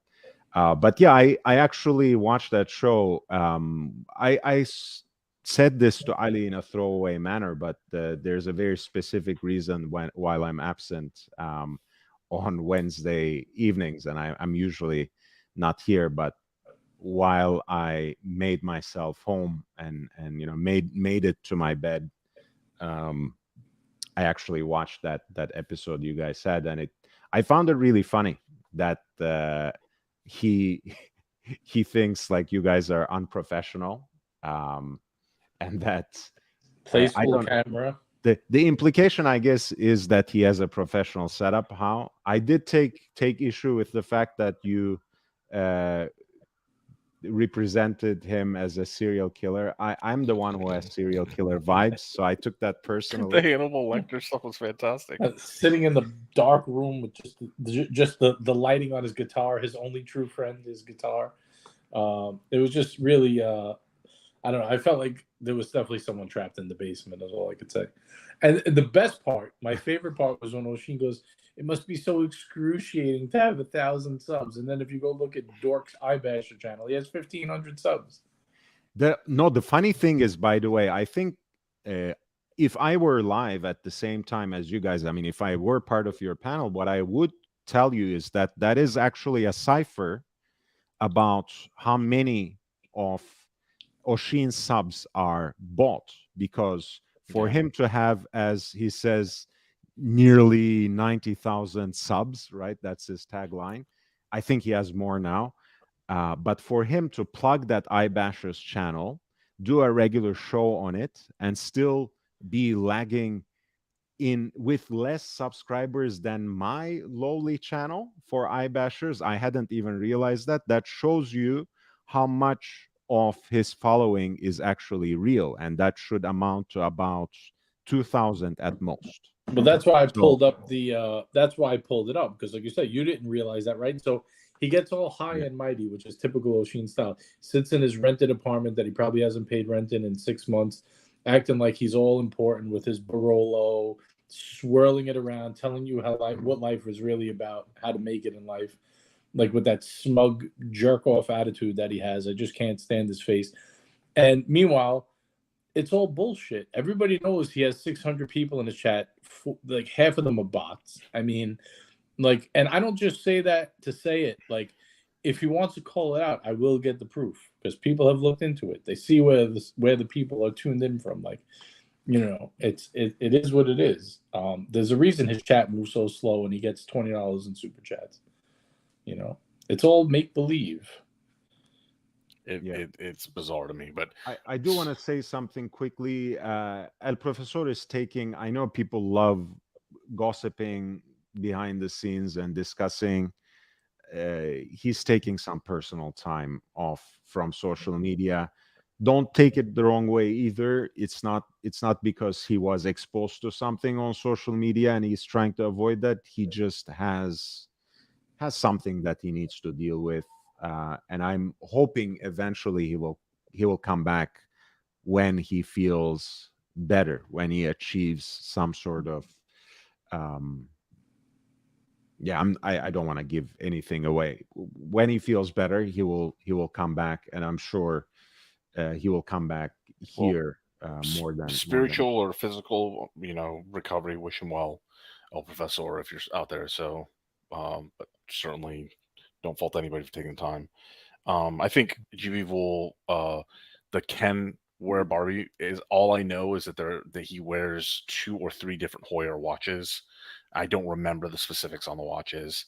And I only know that because I think Hodinky actually did an article on it that I had read at the time because unlike Brando, I actually like the Hoyer branding, but Brando's right. They need to really adopt the tag branding. Otherwise, it kind of defeats the point.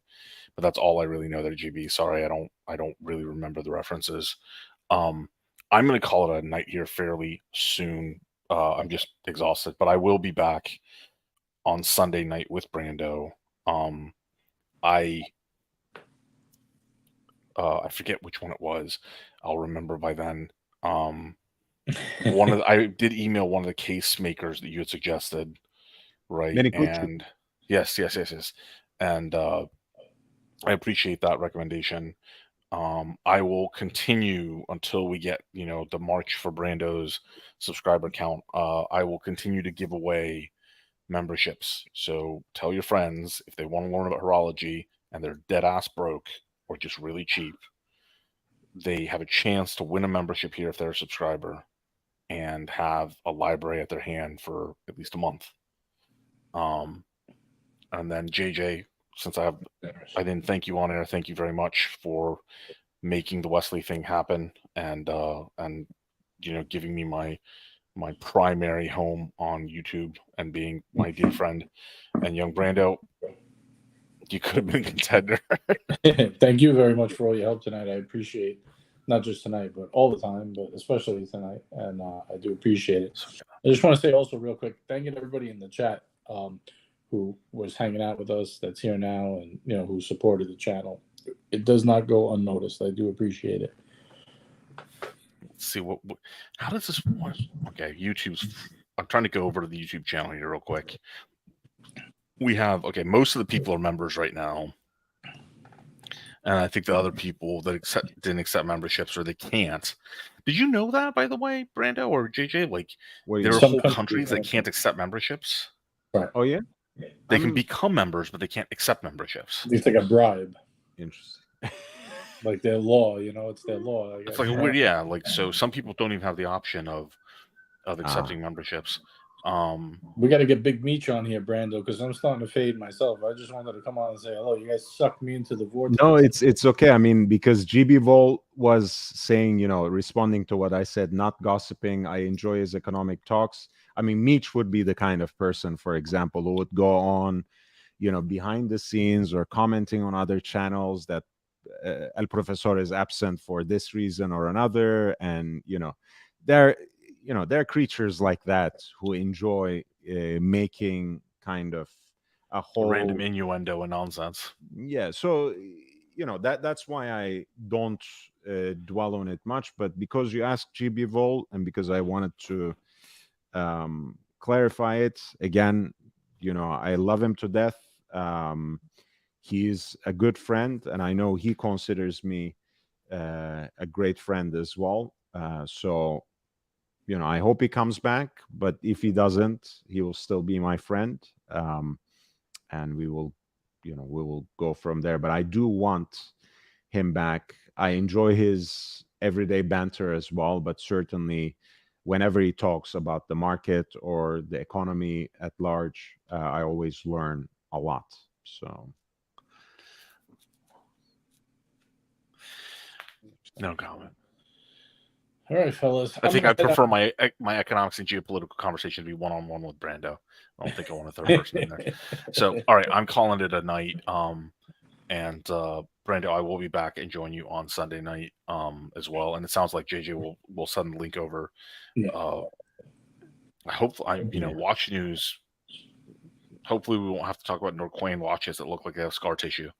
No, because this was asked, I wanted to check into it because Hodinky did publish an article about the 3 carreras that he wore, and there they are. Yeah. All right, you have a good night, man. Take care, Ali. Thank you so much. I'm right behind you. I'm gonna give young Brando about another 45 seconds of my time here. Sorry. I'm just getting sleepy. It's after 1 a.m. here. It's approaching 1. I know. besides, someone on Reddit called me a bitch before. I'm quite upset. Really? Yeah, no, I'm only kidding. They did call me a bitch, but I'm not upset. I don't really follow Reddit. Somebody sent me a funny picture of Tim. I can send it to you if you want to see it. I don't know if you're interested, but No. it's actually a Reddit post making fun of him, saying "Gutless coward is full of TPGs cum," and it's a picture Oh of my Tim. God. Funny stuff. Good stuff. So what do you got on the agenda for tonight? After look, Action Jackson, Clubfoot JJ, very good. Yes, that's me. Got the Clubfoot. How much could the super chat for Young Brando to show my feet? What do you think? What? To show my feet. To see if they're club. To see if they're club or not for Action Jackson over there. Wait, are you suggesting that we will sell your feet pics essentially on my channel? Is that what we're doing? I mean, hey, if it brings in the bacon, you got to do what you got to do. Well, yes, whatever that number is, I will super chat 50% of it back to JJ, just so you guys know, so I don't feel too bad about.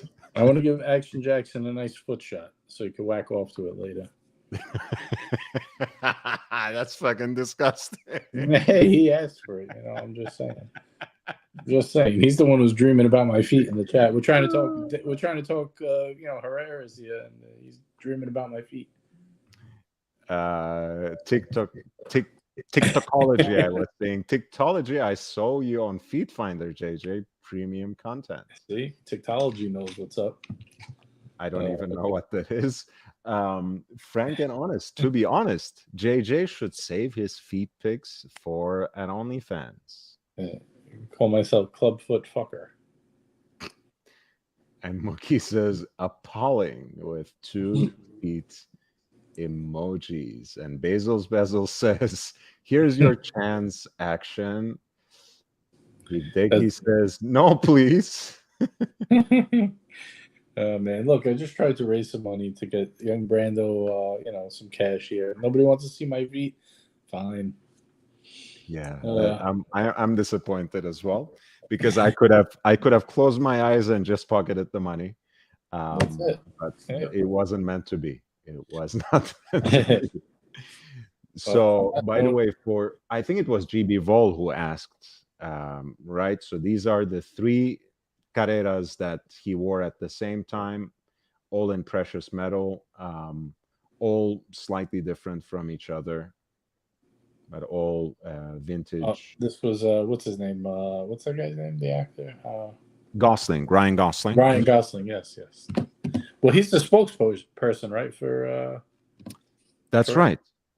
He's a Tag Heuer endorsee. I guess that's how you put it. Looks quite nice on him. I think these. I like this attempt. The 70s racing style. What I want to say is more recently, the brands are more in tune with their own vintage selections. Of course, Tag Heuer was always especially attuned to this, and Breitling too. They were in a way on the vanguard, so to speak. But Rolex, for example, had the Paul Newman Daytona in the green room at the Oscars, at the Academy Awards. Hamilton sourced watches from their own museum, basically, vintage examples to be worn on Oppenheimer. Tag Heuer didn't just put like a pink watch from their current selection on Ken's wrist for Barbie, but clearly they supplied 3 different vintage pieces, or helped Ryan Gosling to choose. I like that effort, because it's too easy for them to just pay a star a bunch of money and put on that person's wrist their most, their newly released model. They could have done that, but they didn't. Right. And frankly, they do that too. I mean, I see Ryan Gosling with pink Tag Heuer watches all the time as well in award ceremonies and whatever, like red carpets. But the fact that they did something like this for a new movie, you know, as a fan of vintage watches, I appreciate. I appreciate when the brands recognize the value and the treasure they have that they're sitting on. Yeah, you got to give them credit for that, because, like you said, they could have just easily slapped a pink watch on and called it a day. And did you cover? I'm just curious. Did you cover the whole Barbie Oppenheimer thing, like so many people were covering? Did you do like a specific episode on that? No, I did, however, host, and I will post the link there. I hosted a very good Hamilton, you know, vintage watches collector, and we did talk a little bit about the watches that were featured in Oppenheimer. Gerard, here is the episode from maybe about 2 weeks ago. Gerard Cardinal is his name.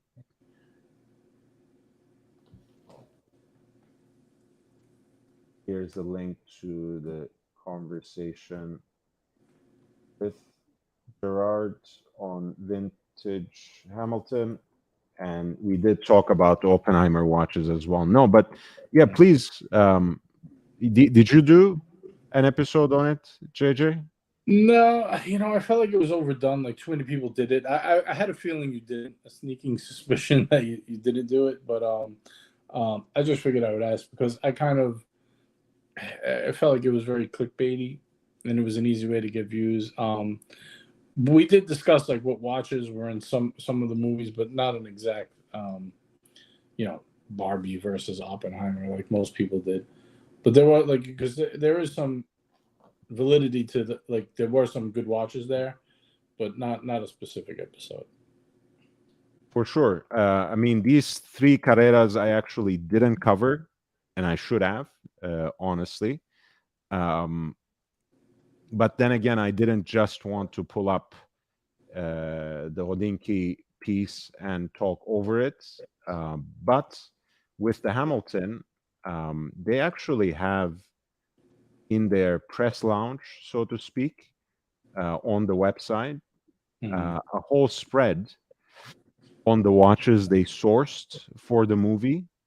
And they have a wonderful tagline too, precision storytelling, right, which is really great copy there.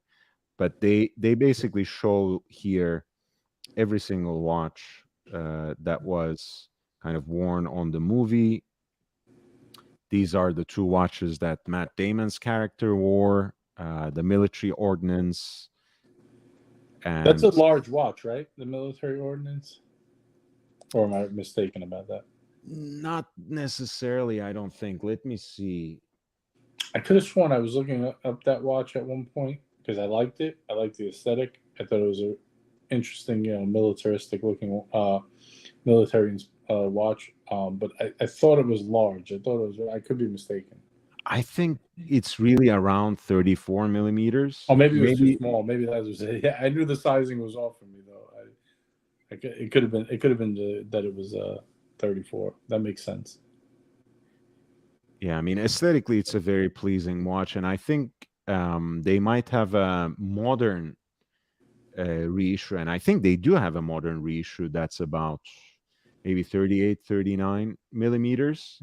But if you like that style of a watch, one watch that I covered and that I really love, and would have probably gotten one if I weren't so broke, is this piece, Lang 1943. It's a German company, but made in Switzerland, kind of an homage to Gerd Rüdiger Lang, who was the founder of Chrono Swiss, the company. I'm sure you came across their watches at some point. Yeah, I have.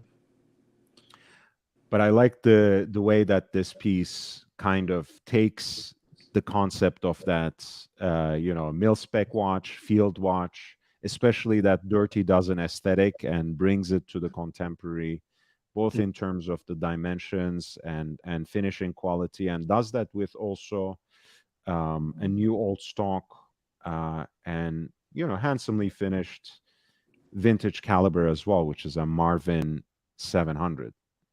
Yeah, this is quite nice. I really like the aesthetic. Most field watches, I'm not a huge fan of the 369. I really like the small seconds. I think it gives it just a touch of class and character. I really like this. This is quite a nice piece. Very aesthetically pleasing here. Look at this. We got Robert Wood in the house. Hey, Robert, what are you doing up so late? Robert's a great guy. As a tag fan, of course, he knows. Yes, Ryan Gosling is a tag Ender-C. And Technology was saying that I am a fan of the Endicott, which is this. Where are we? Which is this handsome watch. Yeah, it's very cool too. Nice. I gotta admit a secret. I'm not I'm not a big vintage. I do enjoy the look. I just don't think I have the character to pull off this type of watch. I feel like you have to be a slim Hollywood type, or like maybe like Theo from Christian from Theo and Harris type of guy. I Theo think from you could Theo from Christian Harris. Well, they brought. That's how it's getting late. My brain is half as it's on autopilot. They brought it to themselves. It's a little confusing, right? That they have that brand, which has nothing to do with their own name. It's Archie had him on the show, and he kept calling him Theo. I was fucking rolling, and he was genuine. Like, he really kept mistaking his name as Theo. Oh, that was pretty funny. I'm never sure, JJ, because I think at a certain okay, well, you do need to go, I think. Anyway, I think part of his shtick, and I have another friend who does YouTube who has a similar kind of practice in the boxing space. He mispronounces certain names, right? But he turned it into a game where he willfully mispronounces and recalls names that he pretends not to recall names that he already knows, calls people by other names just to make a whole shtick out of it, because he forgets once every so often. Of course, he mispronounces very often, but he does it now on purpose, so you will never know when he actually makes a mistake or when he's just poking fun. And right, or incorrectly reads super chats for a laugh, right? So that's very smart, I think. Yeah, so people send more, so you could mispronounce more, right? I mean, it's actually pretty brilliant. Yeah, I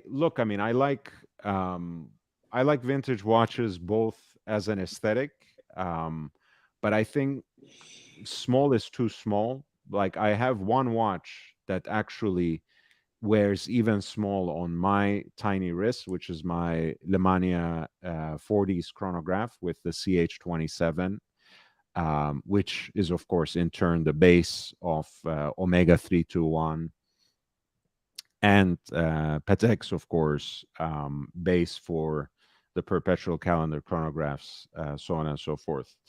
But that's not a watch that I would wear every day, for example, right? Those are not the kind of watches that I would build my entire collection over. Right. So certain misgivings people have about specific genres of vintage watches, I understand, but I think, vintage Rolex, and by that I mean 4 digits, and neo-vintage 5-digit, that can appeal to just about anyone. I think people have misplaced hesitations and misconceptions about the entire category sometimes. I'm going to leave you with this last little nugget, and then I'm going to head off to bed. I had a very charming 4-digit and 5-digit, but mostly 4-digit Rolex collection. Watch Eric.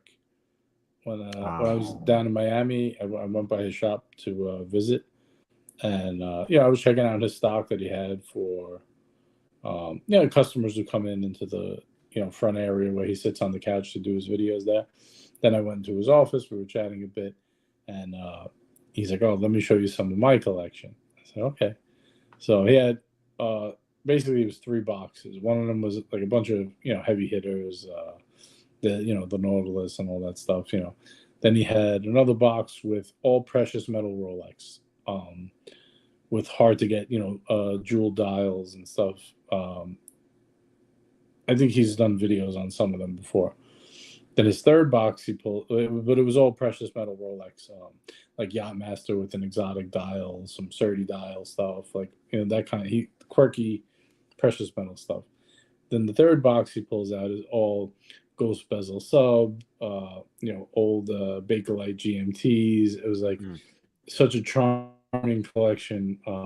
It was just really, really well put together. Really, really nice stuff. I think that was my favorite box out of the 3. Oh, that's cool. That's cool. Yeah. I've actually never watch Eric's content, so I don't know the couch or anything. But he don't really show that. Well, if you don't watch it, then you wouldn't really know. But like he never really shows that stuff on his. Like once in a while, he'll show some of the, the jeweled precious metal stuff maybe, or his heavy hitter stuff, but never really saw like the neo vintage and vintage stuff on there. It's mostly like market updates, things like that, what's for sale. But that was it was very, very warm collection. Very I liked it a lot. It was very nice. That's very cool. Yeah, I think again, if you like Rolex, it's hard not to enjoy at least part of that sort of catalog. You might not want to own it. I can understand that. You might think for one reason or another that the current versions are superior in a way, but it's hard for me to imagine a world where that doesn't have some appeal, that doesn't stir something up inside you, which it clearly did in your case. Yeah. I'm right there with you. Me, to wear, I prefer the newer stuff. I just feel like it's more durable, a little more flashy. Like if you're out, into that. But the look and just the feel of the whole collection as a whole, just to own it and have it, not necessarily wear it, but just to own it and appreciate it for what it is. It was just such a more warm and inviting collection, and more tool oriented. Like you could see the history behind it, and like what it's the use that it's gone through, even though his stuff was in very good shape, but just a lot of charm and a lot of character, unlike the new stuff, which is pretty much just solidly built and kind of flex, flossy. So it's nice to have to enjoy both. I think that's the good. I think that's why there's so many Rolex fanboys. Not to get on a Rolex tirade here, but I think that's the appeal to it, right? Because you have multiple sides. You have the newer stuff, and that's a little more glitz and glam, and then you have the more vintage tool stuff. Is more charm to it. So there's like something for everyone. I think that And I think the great thing about Rolex is there is a family resemblance between those categories that you mentioned. That you can put them right next to each other, and they will have a different vibe. Where at the same time, you can also very clearly tell, yes, that there's shared DNA. I mean, it's like I usually refer to it like like the father and son of a successful immigrant family, right? You see the distinguished gentleman. He has his own style, very old world, old country, and he's also a little more frail, perhaps also physically smaller, and then you have the young gun, right? Who was born and raised in the US, has that kind of stature, well, more well polished, not good- as many good, battle scars.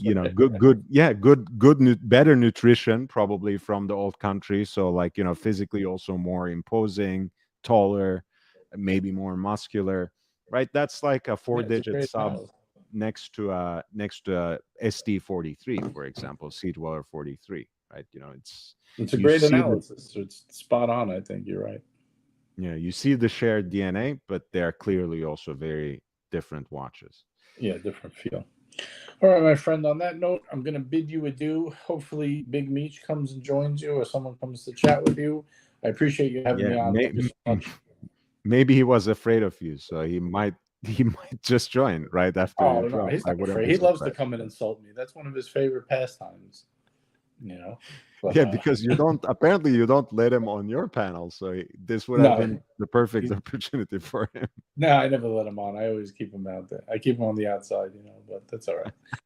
All right, thank you so much. I appreciate it, my man. And we'll, like I said, we'll definitely get that link for you for Sunday. We'll get you all set up. All right. All right. All right. Take Good night. care, man. Thank you. Great work tonight again. Fry says from Geneva, hello, JJ and me. Thank you. Nice to see you too, Fries. And Technology was saying, I like the Hamilton and the Cot. Me too. I actually like a lot of the pieces that were used, that were supplied by Hamilton for the Oppenheimer. As you guys know, Christopher Nolan himself is a big fan of Hamilton, and Hamilton designed the Murph for him, for the Interstellar, and he actually wears, I think, the more wearable version of the Murph in public quite a bit. But yeah, we were just looking right before JJ departed. I didn't necessarily focus on these, but Ryan Gosling as a tag endorsee wore Hoya in the new Barbie movie, but he was actually wearing 3 vintage pieces rather than a newly released and somewhat topically chosen pink watch, which I appreciated. And these were gold pieces as well, which kind of fits, I suppose, his style. I'm not embarrassed to say that I have not seen Barbie. So if I'm missing out on something, feel free to tell me in the chat or jump on the panel and tell me. The link is still there. But the watches, I think, are supremely cool. Look, I'm a big fan of the Monaco as an iconic shape, and it is the watch that is associated with the King of Cool. But I'm much more of a Carrera guy when it comes to the historic catalog of Hoya chronographs, and I really love some of the pieces from the 60s and some version of the 2447 or 2448, as you see here. I think that's the TN or NT rather, with the black dial and a tachymeter on the periphery of the dial. I would love to have a piece like that, probably in stainless steel rather than precious metal, but I think that was a very interesting choice. I don't know ultimately who made these choices for Ryan Gosling, whether he was behind them or a brand executive pushed for it. I think it was a very wise decision. And at any rate, it is indicative of a certain trend.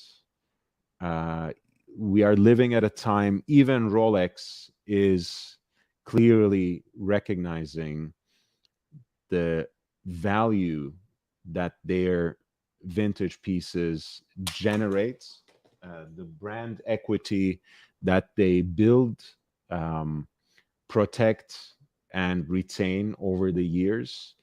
I gave the example of Rolex basically touring the Paul Newman Daytona around the world, not necessarily, but certainly in Hollywood.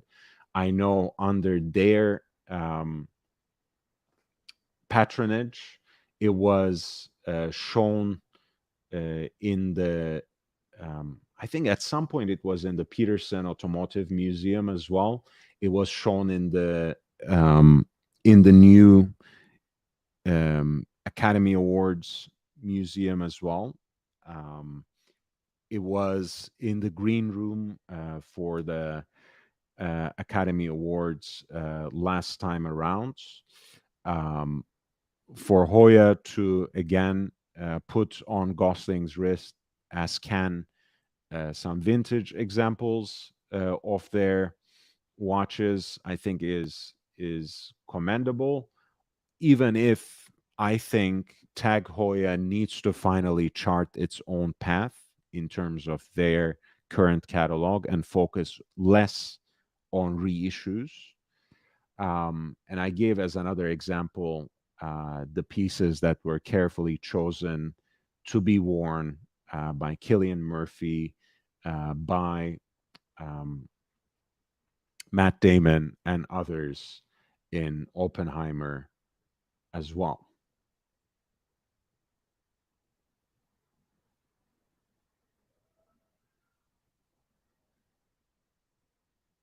Oh, hey, Chili Badger.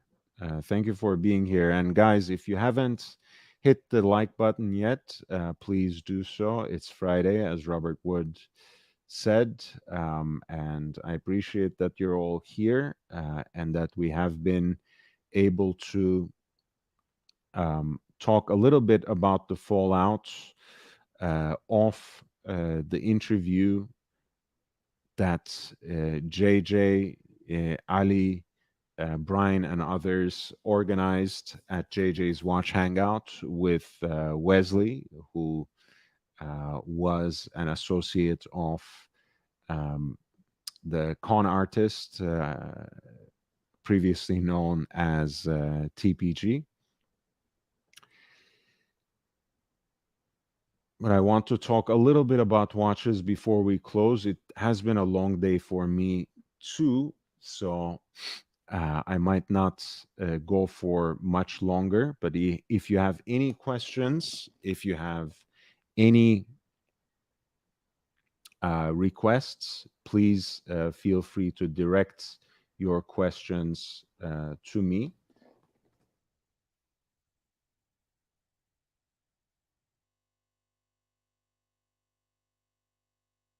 I wanted to take a look at the new Oris release. They have been, of course, quite consistent with this messaging of corporate social responsibility, taking part in a lot of initiatives for environmental protection, and usually releasing versions of their diver watch, Aquas, along with it.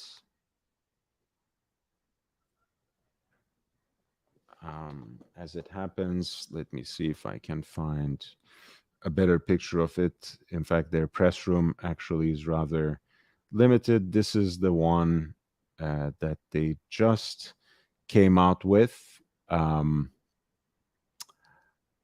Datwat limited edition. This piece actually comes in the wake of a previous limited edition that they dedicated to the Wadden Sea. This is an area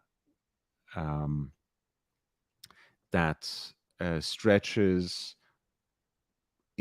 from northern regions of the Netherlands to Germany and West Denmark. It is apparently the largest unbroken tidal flat system in the world, and a very important environmental area, home to thousands of species of insects, plants, birds, and fish. And it's a unique site, apparently, unlike anywhere else in the world, due to its transition from salt marshes to marine and brackish areas. So apparently they are, Oris is aiding in its protection and preservation of this UNESCO World Heritage Site. And they have chosen their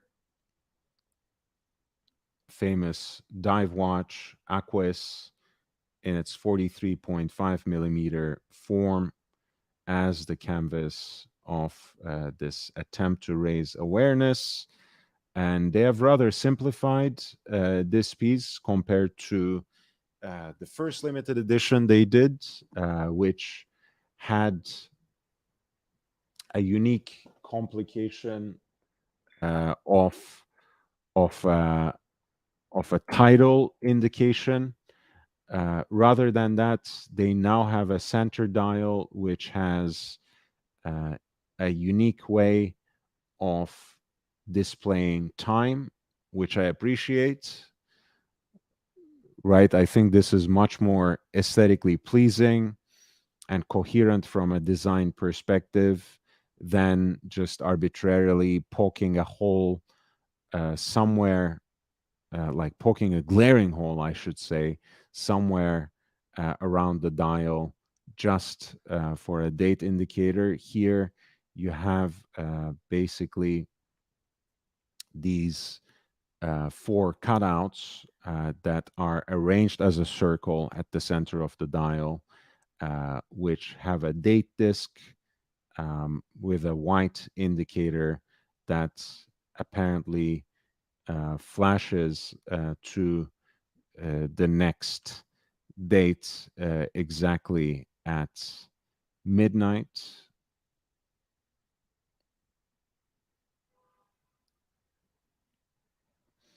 And you have an off-center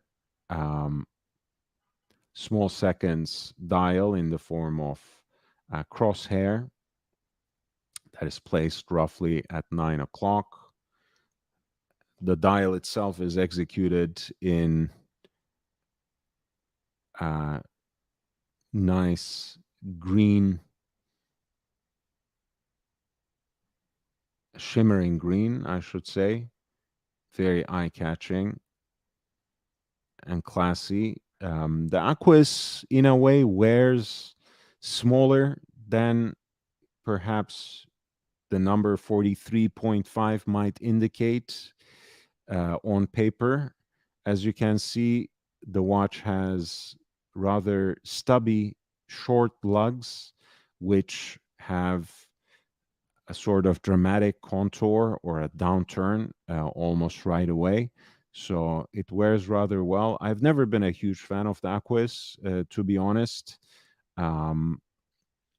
Maybe I caught wind of the brand a little too late after it stopped being such a quote unquote great deal.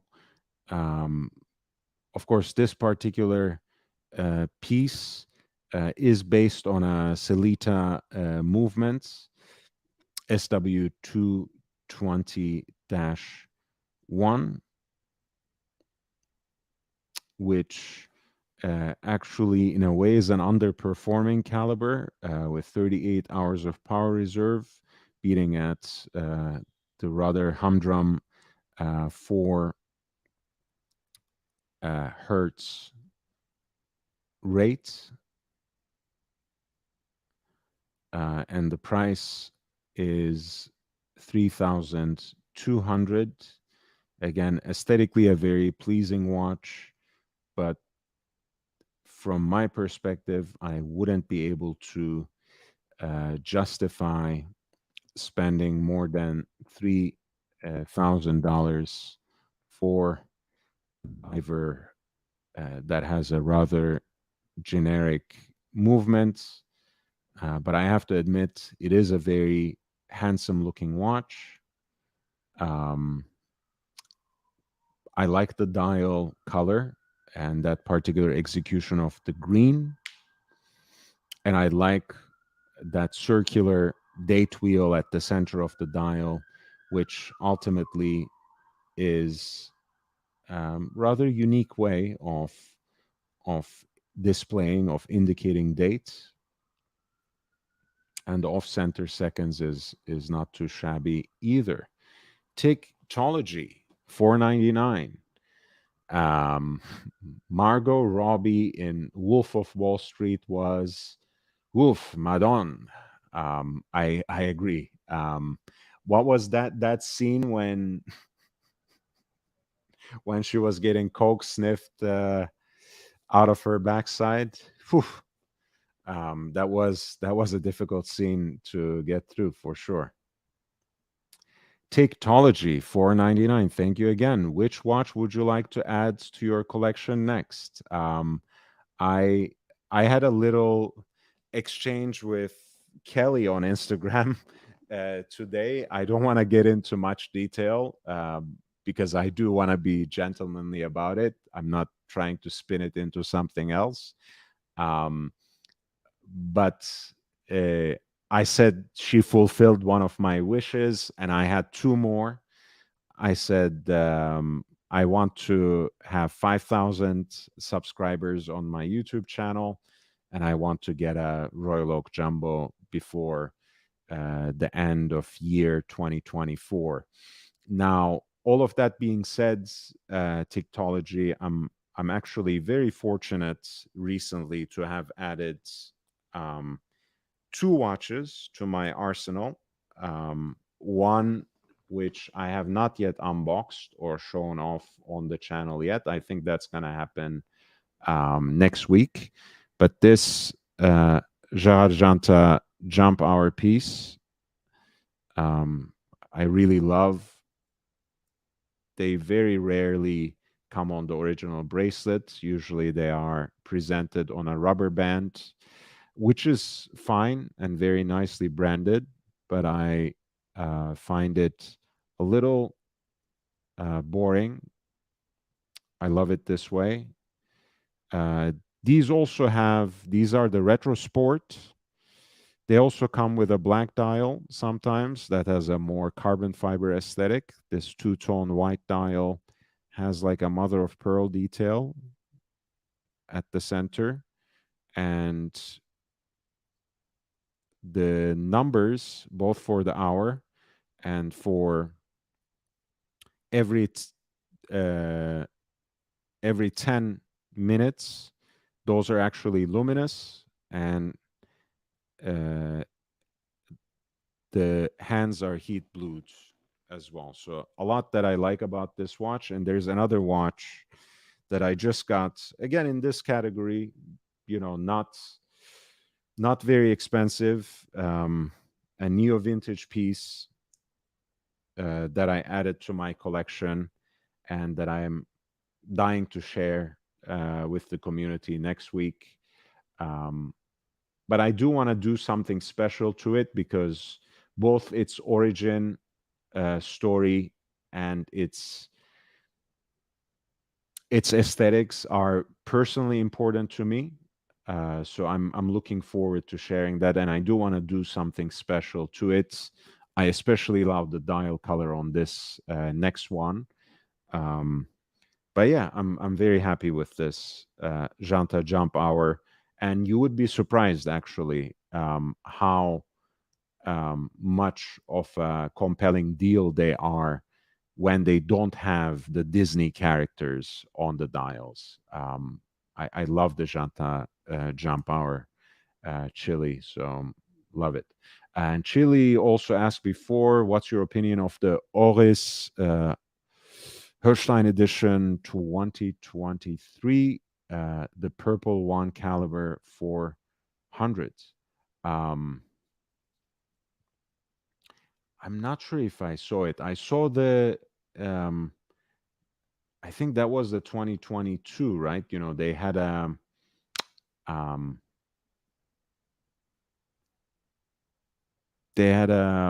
GMT piece. Oh man, sorry, I'm blanking out about this, but I think most recently they reproduced like a rather small watch from their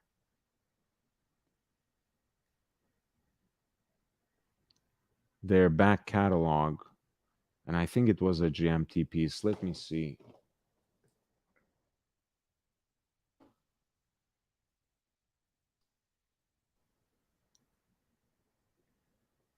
Yeah, that was 2022, right? That the world time, or rather, really a GMT watch with 2 buttons for plus, minus. Let me see.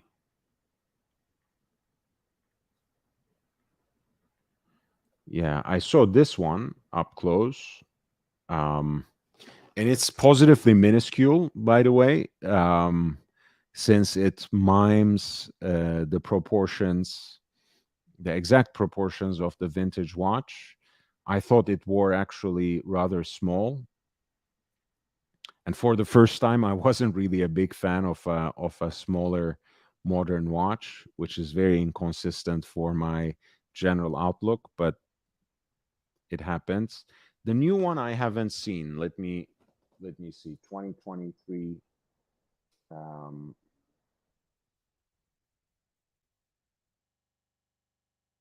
Erstein edition, Oris. Ah, very interesting.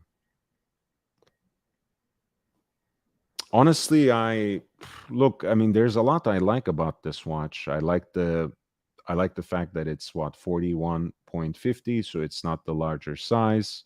Stainless steel on a matching bracelet. This kind of purple dial you don't necessarily see every day, and frankly, that's brushed gray ceramic bezel somehow plays really well with that sunray brushed purple dial. I like the fact there's no date on it as well. Very cute. I like the little things they do with the Oris bear usually. And it is the 5-day movement, right? Yeah, there's a lot to like about this watch. Caliber 400 is, of course, their in-house creation. Has a 5-day power reserve.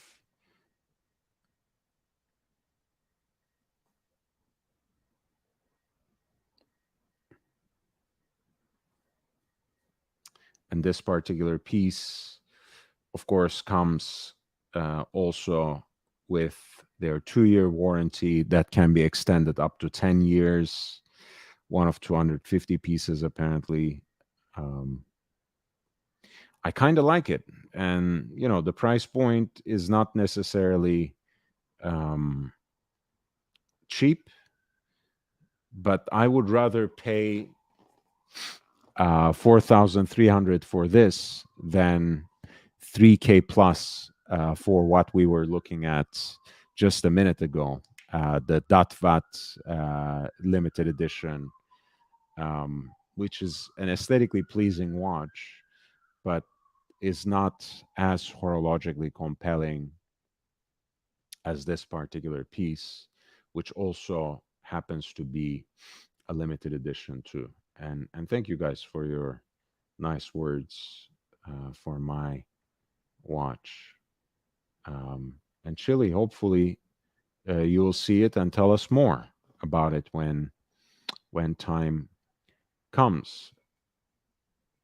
Chili says, thank you. Yes, the price is a little high, but I bet you would not meet anybody wearing that watch. You would be surprised. Oris has a lot of interesting and very passionate collectors, but I get exactly what you mean, Chili. I mean, look, it's always nice to have a limited edition piece when it's genuinely limited, and 250 pieces is limited enough. And even if you do meet someone who has the same watch, that's the kind of watch that, you know, that would establish an instant bond, so to speak, between the two of you. So that's not so bad after all. And look, you know, for any one of us who is into collecting watches, we do like being recognized for our taste, and it feels even better if that taste is a little more rare, a little more refined, just a little bit at least different from most other people. So the limited editions, genuinely limited editions, have that charm because of that. And this is one of 250. So it's not like Omega or Seiko limited edition where you have 3,000 examples at least.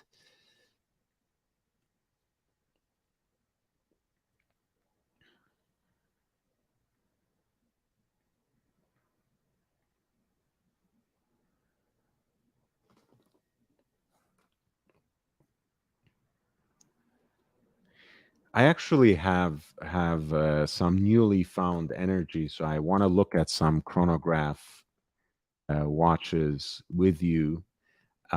This is a selection curated by In Eichen out of Zurich. As you guys know, I always approach these auctions with numerous caveats. There are a few things that I like about In Eichen, and then there are, of course, the usual, I guess, selection of issues that you might face with just about any auction house. As always, I would highly recommend that if you have the access, if you have the possibility, please try to actually inspect any watch that you're seriously considering in person. If you trust your own eyes, if you trust your own knowledge. If not, always ask for professional help. Some people in the chat need it for their own reasons. I'm talking here about the kind of advice you can get from watch experts, whether that person specializes in vintage pieces or modern. What I like about In Eichen is the dynamic and exciting way they present their watches. They have both a weekly selection, which has a random assortment of pieces that are consigned with them on a regular basis, and those are timed, usually last about a week or 9 days. And they sell through them pretty quickly. And once every so often, they actually curate an entire selection of watches that might come under the familiar headings of, say, chronographs here, calendar watches, tourbillon, this or that. They sometimes can be a little more inventive. Like one time they had this topic of German-speaking watches. So you had all the Glashütte brands like Alang und Söhne, Glashütte Original, but you also had Swiss watches from the German-speaking regions. So you had the IWC Schaffhausen, you had Ashmoser Company, so on and so forth. So I really like their approach, and most importantly, perhaps from the end user perspective, from the perspective of the buying customer, they don't have buyer's premiums. So what you see at the hammer price is what you get, what you will pay for, and that's about it. Chili Badger, £3 sterling. Thank you very much. Thank you, Chili. Thank you for taking a look at my show. I appreciate you.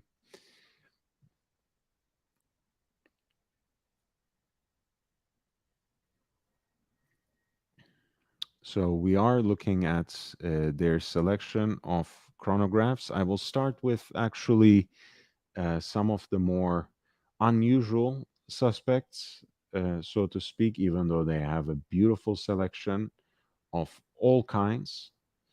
Some Frank Müller pieces,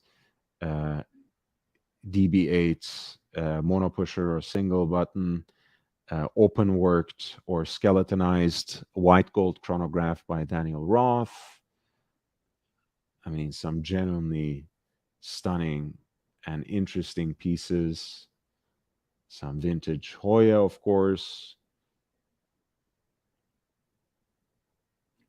Honestly, I don't even know where to start. Man, such great watches.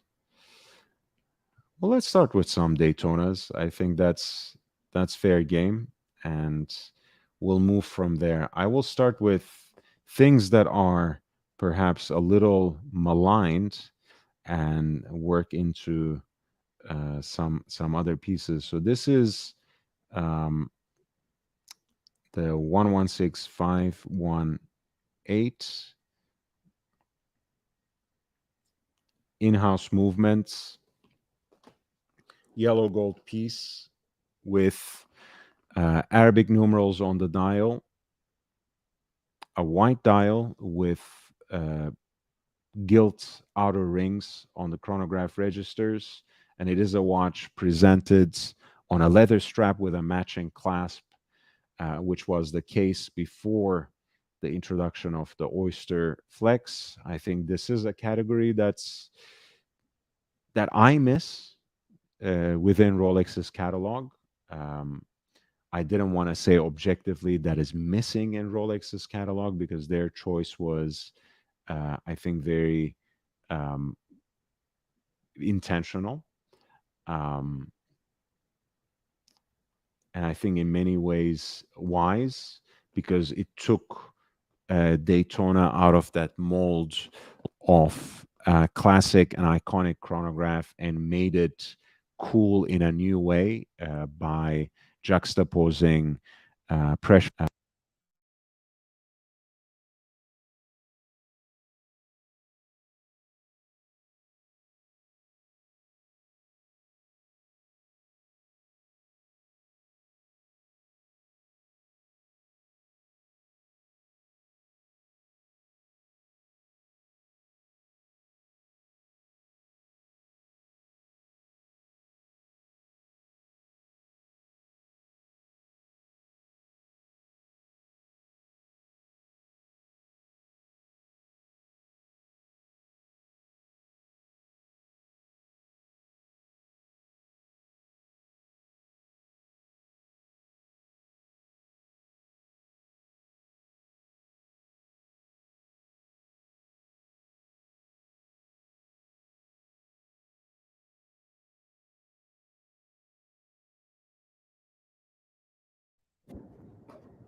And the original papers. I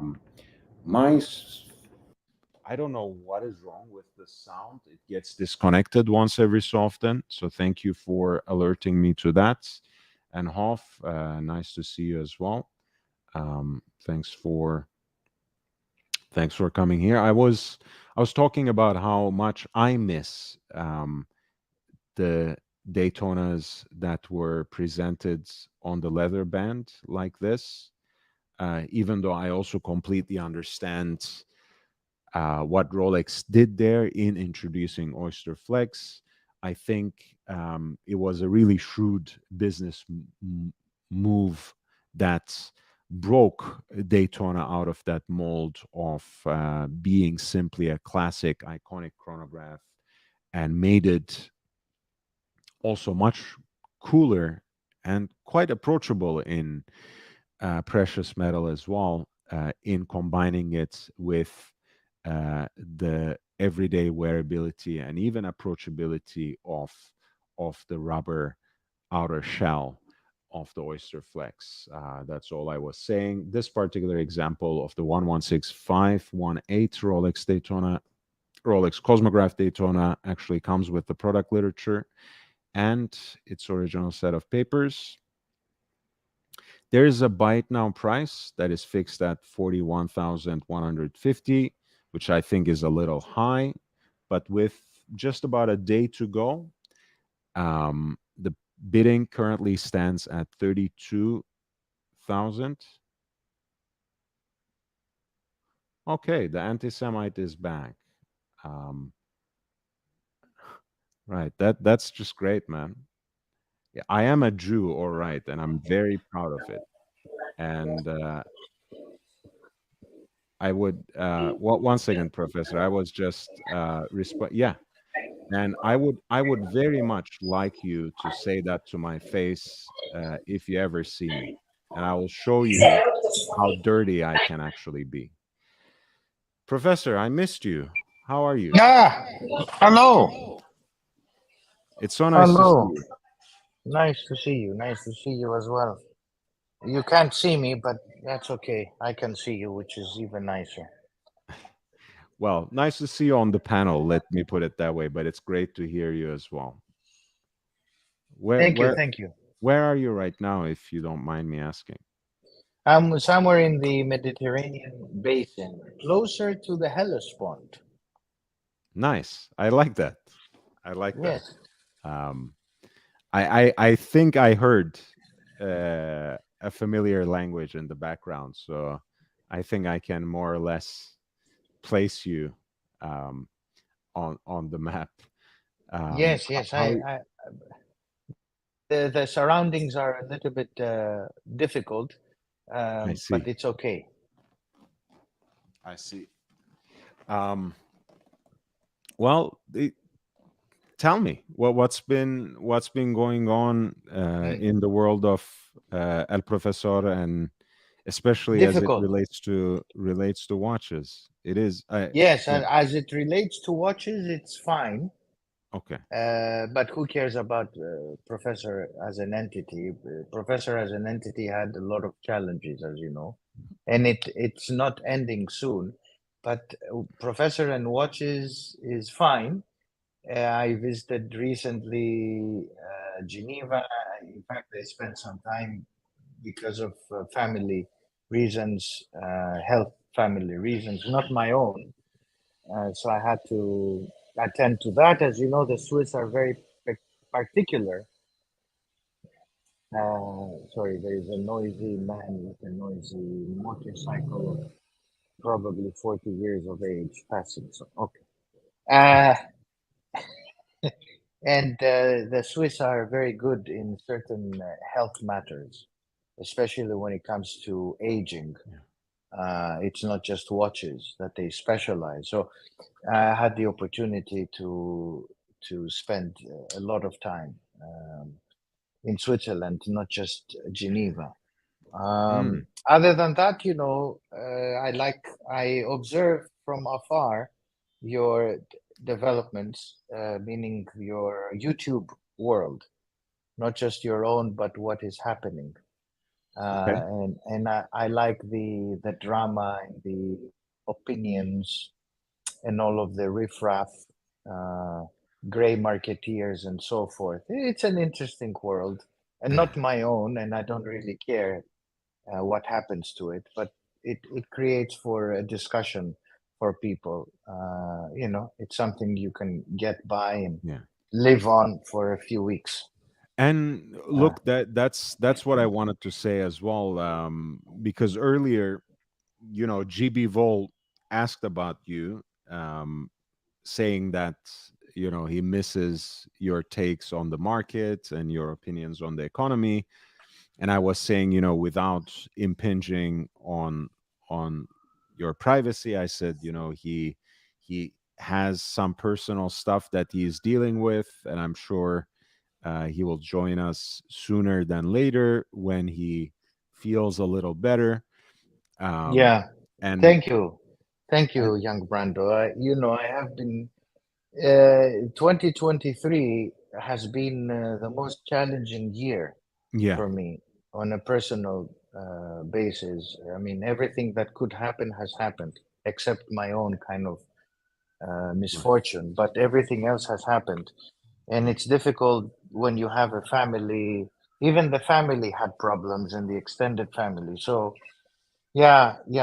but I don't want to bore everyone no, on that's that. what I wanted to say. Like, it's not because people don't care, but a lot of times people who care always asked about you in the background, behind the scenes. People who That's don't very kind actually of you. care and just want to gossip usually do it in different ways. That's what I mean. That's why I didn't talk much about you in your absence, because I know people pull it in so many different ways. Madman 10 Australian got a bounce, but really enjoyed listening in. Thank you for coming by, Madman. You're always welcome. I appreciate you too. Yeah. uh, And Look, what I like about you, young Brando, is that you allow for people to speak. You have a platform and you give them time. Um, in some of the other platforms, it either goes very fast or you don't get the time to discuss. Everything happens very quickly and so forth. It's like a rabbit hole. Super chats have to be discussed quickly, the topics, the themes. It's all hey, look, organized. It sounds a little bit like corporate America. I also love super chats and try to prioritize them to the best of my ability. But I know exactly what you mean. That was part of my frustration with some other um, platforms as well. That I felt like there just wasn't room to articulate things, taking time and giving them some consideration. um, More importantly, that, well, those things really come to a boil when you are talking about things where there are actual stakes. If you're arguing about what's your favorite watch and which complication you enjoy, and whether you like Rolex or Omega better, or modern or vintage, that's one thing. But sometimes, s- it's life, right? So different issues come up, and people treat them with the same dismissive, casual um, attitude that they treat everything with no sense of direction, with no sense of moral compass, with no emotional or intellectual backbone. And that to me is irritating to the extreme. And I know all these things that you positively underlined rubs a lot of people off the wrong way in the watch space. But that's why I will continue to do it. And I do something different, and not many people necessarily like it, but people who do really do. And I think we are building a genuine community here, which is going to go from strength to strength sooner than later. And Tiktology says we love El Professor's wise life advice. Hope all is well with you and your family, Professor. Thank you, thank you, thank you. And there is also background uh, to our relationship, young Brando, because during one of your streams, my first tragic event happened. So it was during your stream when I was informed of the first tragic event, which culminated in the death of my loved person, and so everything dropped from there on the 28th of April.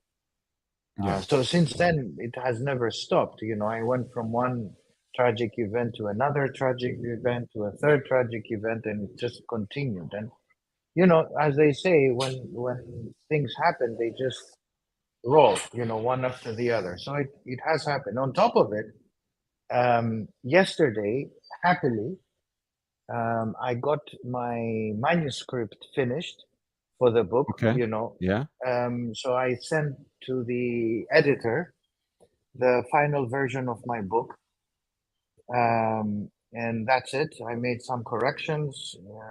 You remember, since when was it? Probably February, March, when I was finishing the first version of the manuscript. It took some time. Then death, and then the editor disappeared. So yesterday I submitted it. Everything is good. It should be published in the coming 2-3 months. I chose the cover. The cover is very nice. It looks like Disneyland. It's a very catchy cover. The kids love it. They said to me, "Daddy, what is this?"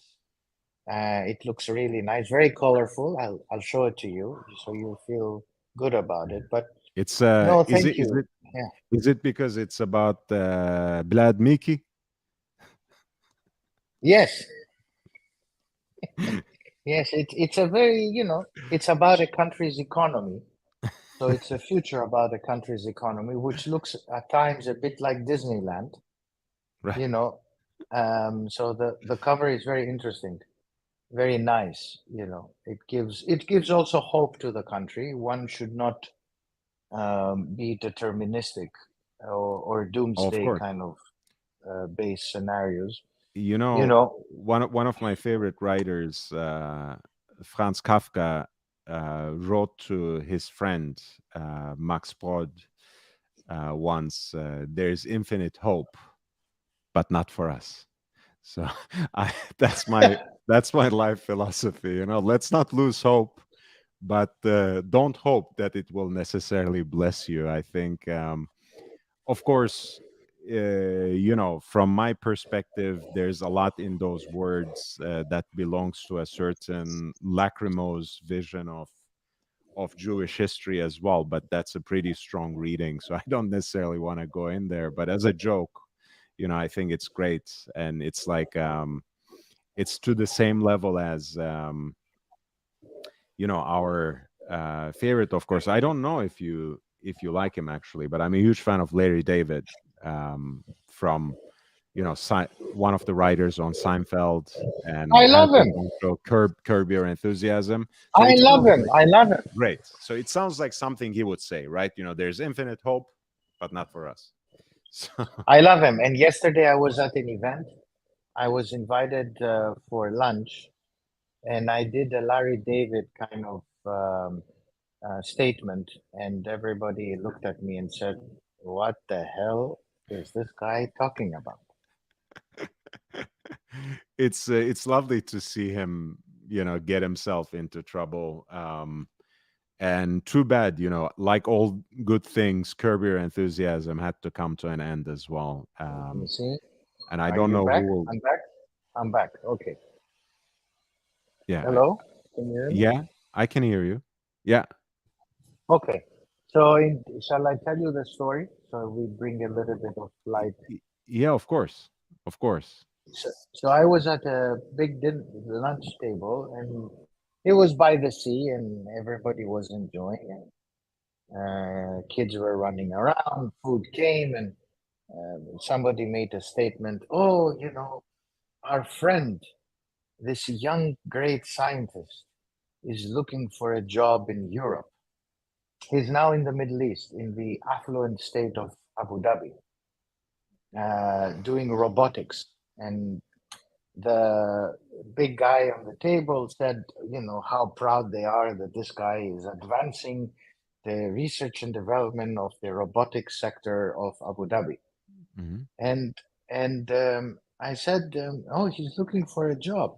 Well, I said, has the guy gone to university? Where has he studied? In typical El Professor, we place a judgment on somebody's university credentials, right? This is Right. of course the El Professor of certain sort.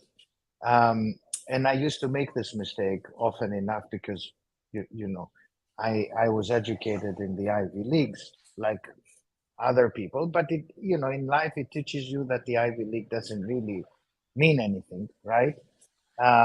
Life gives you a lot of humble pies to eat, and I've eaten enough of them to realize that going to the best of the best doesn't really mean that much. In any case, I made that statement. I said, "Oh, well, where did he study?" And they said to me, "Well, he didn't go to university. He went to one of those technical colleges, right? In Europe, they have these technical colleges, and you're Mhm. familiar. In Germany, they have quite a few kind of the apprenticeships and all that. So the guy course. learned robotics as an apprentice in some place in a southern European country. So I made the statement. I said, well, he should be very blessed and happy. He should stick to Abu Dhabi because this guy has no future in Europe. In Europe, they study and they have degrees. And if you go to the US, you need to finish at Caltech to make it in the robotics world. And they felt so bad. They looked at me. It was the Larry David moment that I made the statement. I said, this guy is useless. He cannot get a job. So he should be happy where he is. Well, Nobody look, spoke to me after that. I'm familiar with the sentiment, but yes, absolutely. I agree with what you said at the beginning. We live at a moment where, especially if you have one of those degrees, ultimately that they're useless, and it's really about whom you know and what kind of connections you have, rather than having the necessary credentials. But more importantly, we also live at a point in history where people have very healthy skepticism on the one hand, but also a certain disregard for higher education credentials. So Yeah. it's like it's a catch-22. It's you can't really please anyone. On the one hand, people understand that certain kinds of practical training is probably much more useful and much True. easier to put into work immediately. We have basically lost all the metaphysical and cultural investments we have in higher education. So we are literally forgetting the kind of modular sets of skills that supposedly useless fields can give you in higher education. So we are completely sidelining the importance of humanities and culture and whatever else at that level. But we haven't yet given up on the idea of the university, because as a multinational corporation, it is very lucrative as a business. So Of course. um, I agree. I actually feel for your relative there, because I think that outlook in the short term, in the current cultural environment, in the current zeitgeist, that's actually the right thing to do.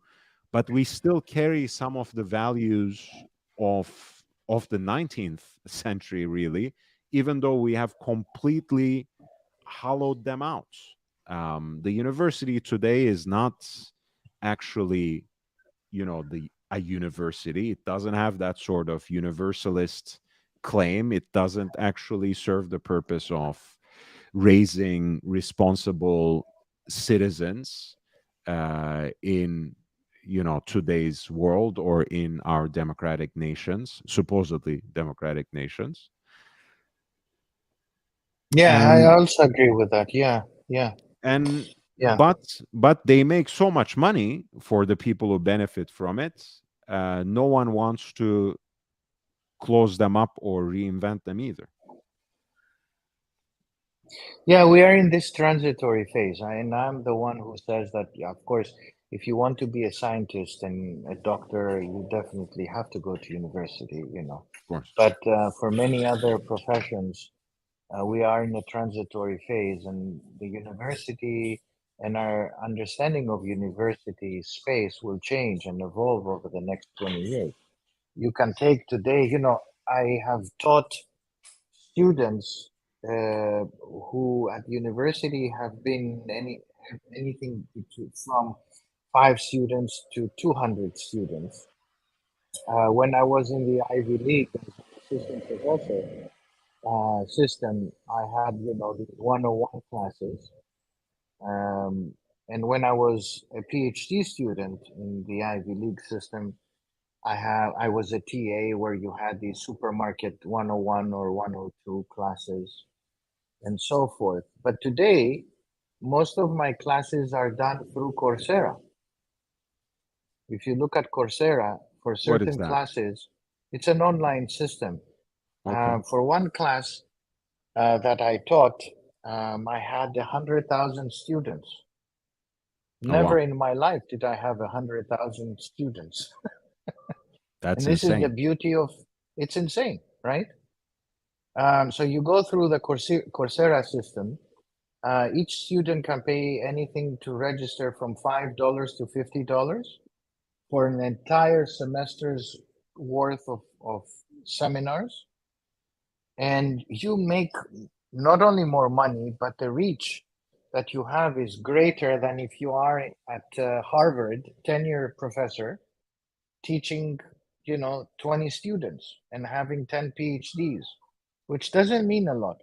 The whole idea also, young Brando, of mentorship, which is to me the most important thing. Mm. So besides, let's say, what we do in this watch world is not simply to educate and you're right, I'm wrong, and all of that, my watch is better than your watch, and this nonsense. There is not such thing. Is the realization that mentorship is important. Some people are Right. early on into the hobby and they learn. And so for me, mentorship in my universe is important. So I take the 19-year-old or 20-year-old and he stays with me. In my professional career as a financier in the finance world, because, professor didn't just become a professor previously and also currently and concurrently with my academic career, I do advise and I'm part of the larger financial system or a financial world. Mentorship is very important for me. So taking a young graduate and having him and holding his hand, not just doing the little stuff, because little stuff is not just for little people. Big people have to do the little stuff as well. So, Professor, Is very important. I did want to ask you because you have been in Geneva recently, and you have been talking to some of the people in the world of watches.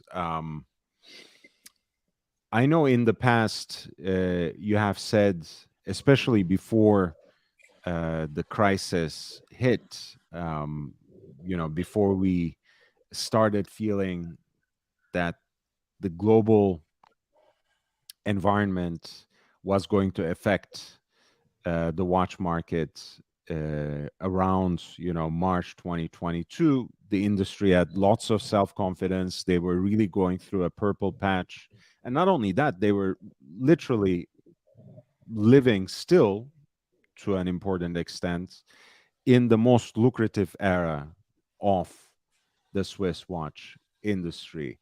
Um, are they still, are a lot of the executives of these watch brands still comporting themselves with the same self-confidence?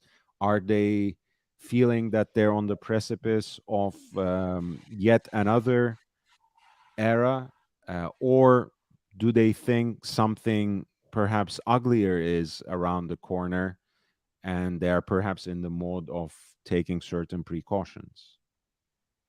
Okay, excellent question. Thank you for asking. So I had long discussions with two chief executives and a lunch, and the lunch was quite revealing because we discussed this point exactly with one of them. So this is my takeaway.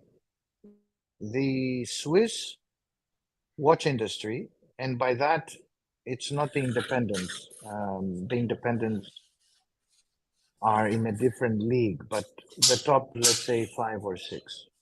And within the top 5, the 2 matter more than the rest. So with both of the top 2, the realization is clearly that the watch world is going to continue the successful pattern of continuous undersupply of watches. They will not supply product. And this is how they're going to regulate. The demand side, they cannot control. They can do it as a second round effect. And I can explain what it means so people don't get confused. Please. But what they will do is that they will control supply. So Rolex is not going to, sorry for the noise. Rolex is not going to increase supply. They're not going to produce new factories. This is garbage from garbage people. They're not going to increase supply. You know, the new factory has nothing to do with supply. So they're not going to go from 1 million watches to 2 million watches during my lifetime. Yeah, Okay? so I think this is a very important point because obviously, you know, there has been a gradual increase in the production of watches, even by these big brands like Rolex, like Patek Philippe, but also Audemars Piguet and Vacheron Constantin, and some others as well. But it has always been at a very, proportional pace, right? Like correct. you said, it's organic. It's organic. Yeah. Yes. It's not from 500 to 800,000 in the span of a single year, and then to 1.2 over the next 2 years. So that's very important. Just because some of these brands are opening new facilities, for example, when Tudor now, you know, basically opened its new building, that houses Kenisi 2. It doesn't necessarily mean they're doubling production next year. Same thing with Rolex, right? If they're expanding their facilities, that does not mean that the production is going to jump from 1.1, 1.2 to 2 million overnight. And you are implying basically the way they are riding out this very successful period is by really scarcity marketing, in a way, to simplify the terms a little bit. They can't control the demand necessarily, even though I think Rolex and Patek specifically are not necessarily suffering from lack of demand at this turn. No. Yes. But they are basically, so demand. Yeah, You're right. They're basically making sure that there's always, a few units less produced than there's demand out there. To again put it very simple, Correct. in a simplified way. Correct. So they are doing, the demand is being motivated, steered by changes in the production of models within the manufacturer. So for instance, The GMT, as I said a year ago on this channel, will be produced in fewer numbers, in certain models, in certain iterations, to draw in people. So they will produce more two-tone, more precious metal, gold pieces than steel pieces. They will draw in people. The same with the Daytona. Our poor friend, or the poor friends that we have who are aspiring to buy a platinum Daytona, it will not happen during their lifetime. Or the Le Mans. It is not produced for this world, but it draws in people. The Daytona steel is being reduced in production. They're not increasing the production. So it will become even more difficult to get it now. Another thing I want to add from my interpretation is, and I think Richard Mille is the success story at the very extreme for this. The idea is to sell more or less the same number of watches, perhaps even less, but sell them for more, right? Sell them for more expensive retail prices. And you have very shrewdly identified this by saying that they are giving increasing prominence, both in terms of their marketing efforts and in terms of their allocation of pieces at the end of that supply chain. Increasingly, two-tone is getting a prominence again. Increasingly, certain, except for the most desirable ones, certain precious metal models are being offered to customers more freely because they simply have much heftier premiums. They bring more money for less cost. Again, in very simplified terms. Yes. So the second realization, the takeaway point, is exactly that. After my meetings, that they will continue to push on the price to increase the revenue. So both on precious metals and price increases, they will continue on that. So, for instance, I did have a discussion about the price point of the steel Daytona. I can tell you that. And there is a clear view and strategy on what it is what will be the final price point of the steel Daytona. And that will steer the market towards the second round effect, which is how to create demand by controlling supply, right? Because today, yes, the fact is that there is a kind of we have pockets of recession in the US. Cost of capital has increased. The gray market is crashing. A lot of people cannot afford watches. Sorry, there is background noise. No worries.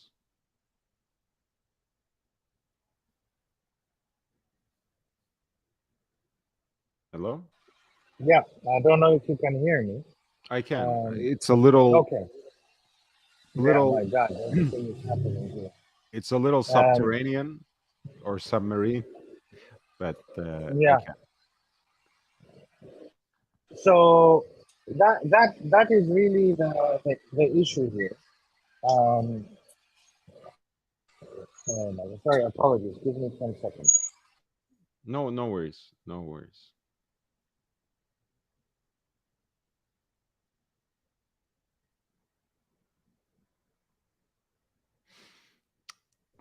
Okay, I'm back. Okay. So, all right. I'm sorry. Okay. We can hear you much better now. That's great. Okay. Yeah. So what is happening is that they will play on the price. They will keep on increasing prices, and they will control supply. So the supply will be an issue. They will not be increasing, above the organic level, and they're very optimistic. They're very optimistic, and I see their optimism. Look, what we're facing globally. First of all, there is a third realization, a third takeaway. that the demand is shifting and it's no longer coming from China. So although for long we have been saying China, Asia, and all that, there is, I believe, a structural shift, and Asia is no longer the primary place. It is still a very important market, but it's not the primary place.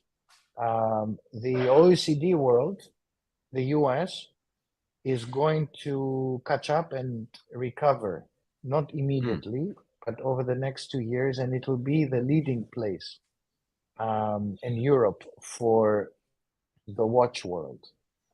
China is having serious problems, and the China recovery story is not recovering. I'm much more optimistic that the US is going to recover than China. And that has a huge effect on watches. Definitely, we're talking about the 10-year view here, not, if people are not buying, if people are buying or not buying watches in Asia, people are buying. I'm not saying they're not buying, but they will not make the sea change for the watch world. The sea change will come from the OECD markets, from the US, North America, European markets over time, because the Chinese miracle is no longer a Chinese miracle. Yeah, I mean, this is very interesting because, of course, until the closures imposed by the pandemic,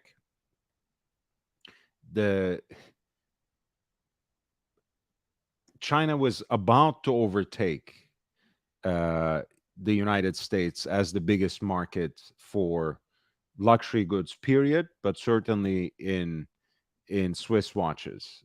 They were right on the precipice. And in the short term, that might yet happen, but you are really putting forward a map that's quite different than what others have laid out previously. Yeah, that's another takeaway. So, what you're seeing today when I listen to some of the streams, yeah, I do understand, look, humans are motivated by greed and fear. But right now they're fearful. Cost of capital, if somebody was making 3, 4, 10% or 20% on the gray market, borrowing at zero interest to sell the watch, because a lot of these streamers do buy and sell watches. Let's be real about this. Right now, the borrowing rate is very high, and the gray market has crashed. So if they buy a watch, they'll probably make very little money. Huh? So that phenomenon has come to an end. Mm-hmm. But over time, things will recover. Interest rates will not be high forever. I do expect that there will be a recovery story towards 2025, right? Crypto is going to recover at some point. Equities will recover. Fine. They have rallied quite a bit. Now they're going to crash a little bit and they will recover. It's the business cycle of things.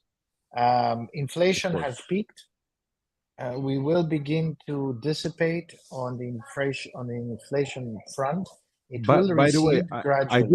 I do wanna underline something you said there, because people really are wishful thinking for the most part, because when the watch market and especially gray market dealers talk of recovery, it's always the summer, the holiday season. It's always the next turn within the year. You literally said it will probably take until 2025 to recover. So I do want to underline that, because everyone still says since last year we are going to recover by the holiday season, and we are still waiting for them to recover in December 2022. But it hasn't. Look, the way watch companies understand markets is not just from their ADs, but also because ADs can pile up stuff in order to get the next shipment, and they don't sell them. And so Rolex doesn't have this magic, system where they monitor, right? Everything. But they do a lot of surveys. They do a lot of mystery shopping. So they hire a lot of firms to do surveys to understand. They hire people, economists and others, to understand where markets are going. They're not stupid. So the CEO doesn't go and talk to a couple of Geneva-based bankers, because Geneva-based bankers live in La La Land. They don't understand the pulse in the US or other markets abroad. So the surveys do indicate that right now there is a serious cost of living crisis. People are opting not to buy watches, and they're opting to buy food, durable goods, and stuff. And average people do care more about their livelihood today than getting a watch or a fancy thing, material good, feeling, fancy and dandy and superior. Priorities have changed over the last 12 months, and everything has changed because of, high inflation, which this generation has not witnessed. People in their 30s have not witnessed 10% and 12% inflation. This is something of the 80s, right? This is one, and high interest rates. None of these guys have witnessed over the last 23 years high interest rates of this kind, of this magnitude. So this is all new, and people get scared, and people are motivated by fear and greed. And today, people are not opting to buy watches. People are thinking, if I bought a... What happened, Professor? You're muted. Yeah, if they bought a watch, people do fear that... Sorry, there is again... oh my God, there's all kinds of background noise. So they do fear that this is going to be prolonged, and people, if you are just an average person, you don't know how long this crisis will last. Are we going to go through a deflationary period? Are we going to lose money when the market crashes? It crashes what, 10-15%, right? What will happen? So people care less about watches. So it's a residual value, but if you don't have any takers of your residual value product, then you feel even worse, because your watch is worth less, but also your watch has no takers if you sell it, right? Yeah. I mean, look at how many watches are being sold and offered. I'm not talking about the Eye of the Tiger watch or certain unique and difficult pieces. This is for very super ultra wealthy people who always will have money. But we're talking about the upper middle class, which more or less the watch world of our kind attracts.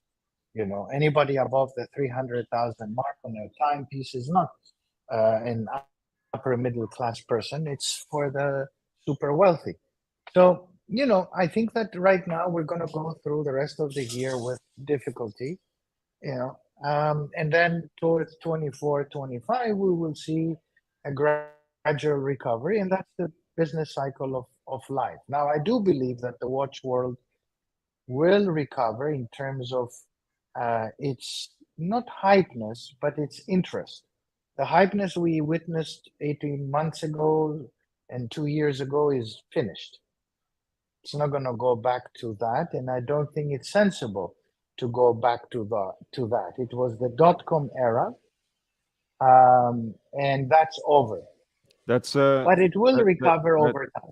That's a very good analogy, actually, to compare it to the dot-com bubble, because again, the internet obviously hasn't disappeared. Online companies have not only survived but thrived, but the whole game has been changed and transformed. So in the same way, I don't think luxury watches are going to disappear now and become a niche interest again, at least not in the midterm. We're talking about luxury mechanical watches. On the other hand, I think we have experienced a moment where they were not only brought to mainstream consciousness again with some vengeance, but perhaps were blown out of proportion in so many ways, and especially in terms of their financial value. And I don't think that moment will keep coming back. But some of these people will continue to chase it as a hit because it was addictive to them.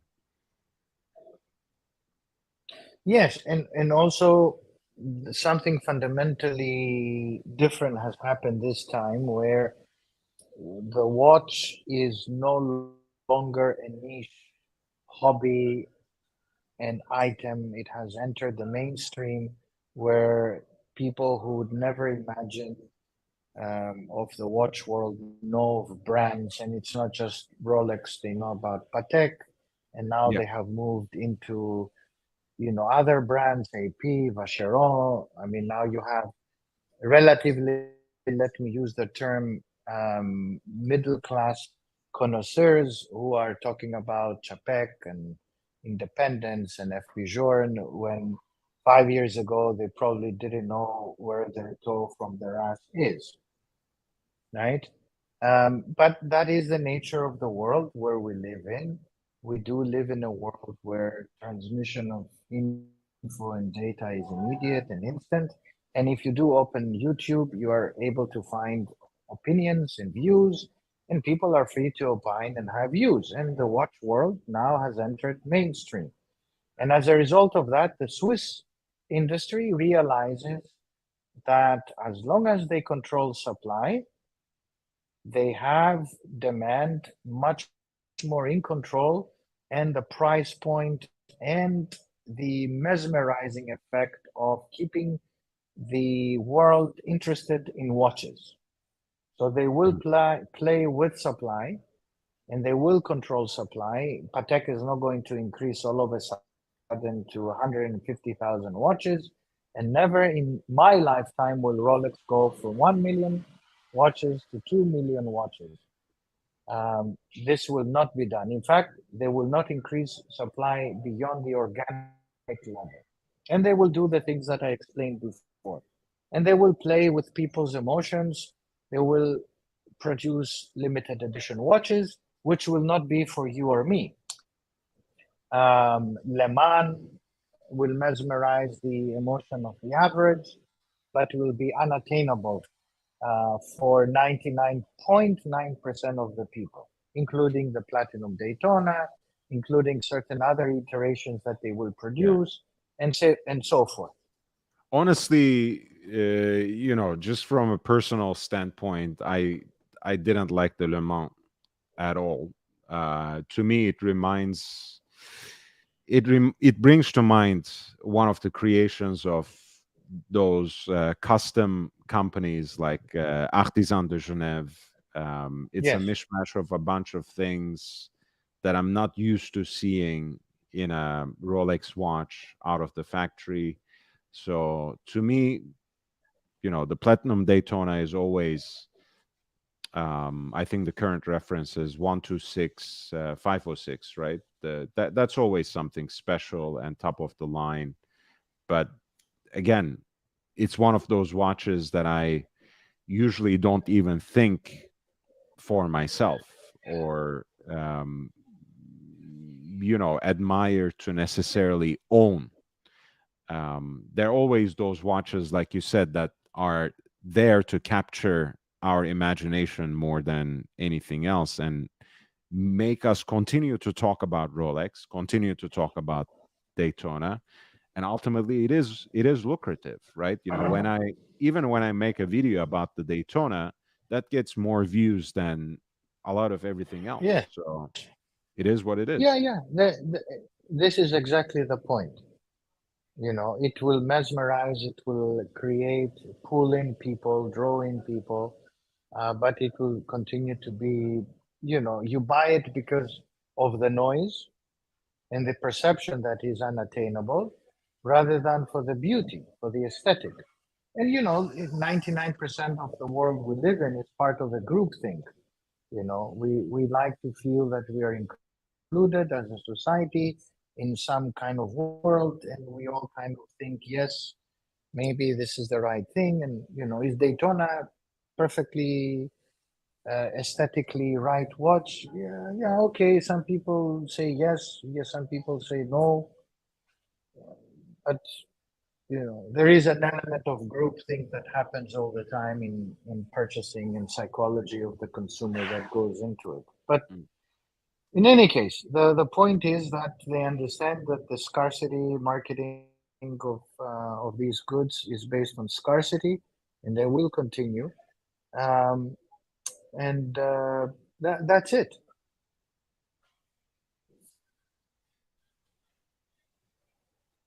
Yeah, I think that's a good point to breathe and start concluding the show. I'm so glad, Professor, that you're back and that you shared some of your wisdom and insights with us. I think some things have changed for good, even though the whole market was caught up in hype for a couple of years there in the back. Ultimately, even as simple enthusiasts, we have something to gain about the inroads that our hobby made into the mainstream. But of course, that means that some of the big brands are now more shrewd than ever in navigating this space, where they can basically continue to control supply and sell perhaps more or less the same number of watches, or even a little less, a little more, simply at a higher price point. And as the professor laid out, they do that, of course, by regular price increases, which are now at least twice by some of our favorite brands per year, at least twice per year.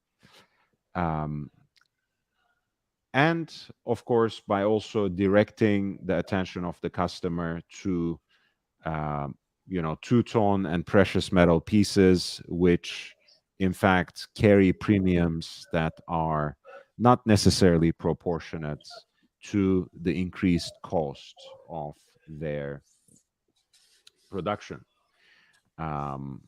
Right, Fries with Mayo, for example, presents a romantic vision, which I share, but which I also know is not going to happen. Nautilus needs to go back to 20K, where it rightly was, as a very nice three-hander. I don't even think the Aquanaut is going to go back to that at this point. But yes, I mean, I do share the sentiment, Fries.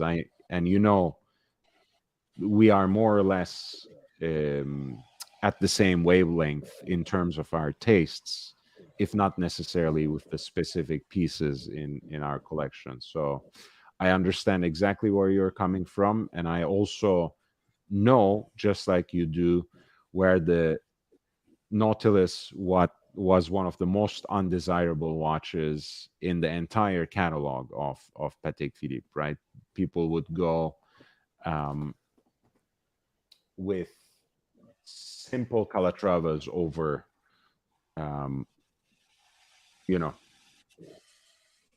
over a Nautilus, over a 5711, easy. Like people would rather get like a 3919 3919J, that small enamel dial, hobnail bezel, Roman numeral Calatrava was hotter than a stainless steel sports watch from Patek Philippe, if you can believe it. If you knew anything about the market just 6-7 years ago, you would believe it. But again, I think some of these things have changed for good. I think now people know what a Nautilus is. Now people know what a Royal Oak is. For sure. Now they know the not only the relative value, but the kind of history and legacy they bring to the table, the kind of design achievements that they are, I agree. which can arguably transcend the horological space. I agree. So I don't Completely. think these watches are going to sell under retail anytime soon, at least in their, most desirable iterations. And as the professor pointed out, those list prices have been steadily increasing, right? I always give the example of the Vacheron Constantin Overseas, which is a watch that I like from a distance. It's not for me, but I appreciate it a lot in the third generation. And I remember it came out in 2016. It wasn't particularly hot. In 2017, I was offered what was even then a generous discount at the boutique for the blue dial, 5% off. And at that time, it was like right around 13,000 in list price. So nowadays, it's 25%, $25,000 US dollars at list price, the same watch, right? The chronograph, you mean? No, the Chronometer. No, the simple. 4500, the time and date version of the 4500. Vacheron. Yeah. Yeah, you didn't know that it was already 25,000.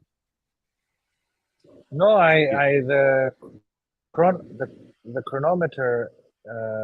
Yeah, I know it's 38. How much is it? 35 now? No, the 38? chronograph is much more expensive, but the time and date is already in stainless steel, 25,000 at retail. So in today's world, Yeah, to expect some of these watches to sell significantly under retail might even be unrealistic, but even then, they're already twice as much as what they were listing as just 5 years ago. So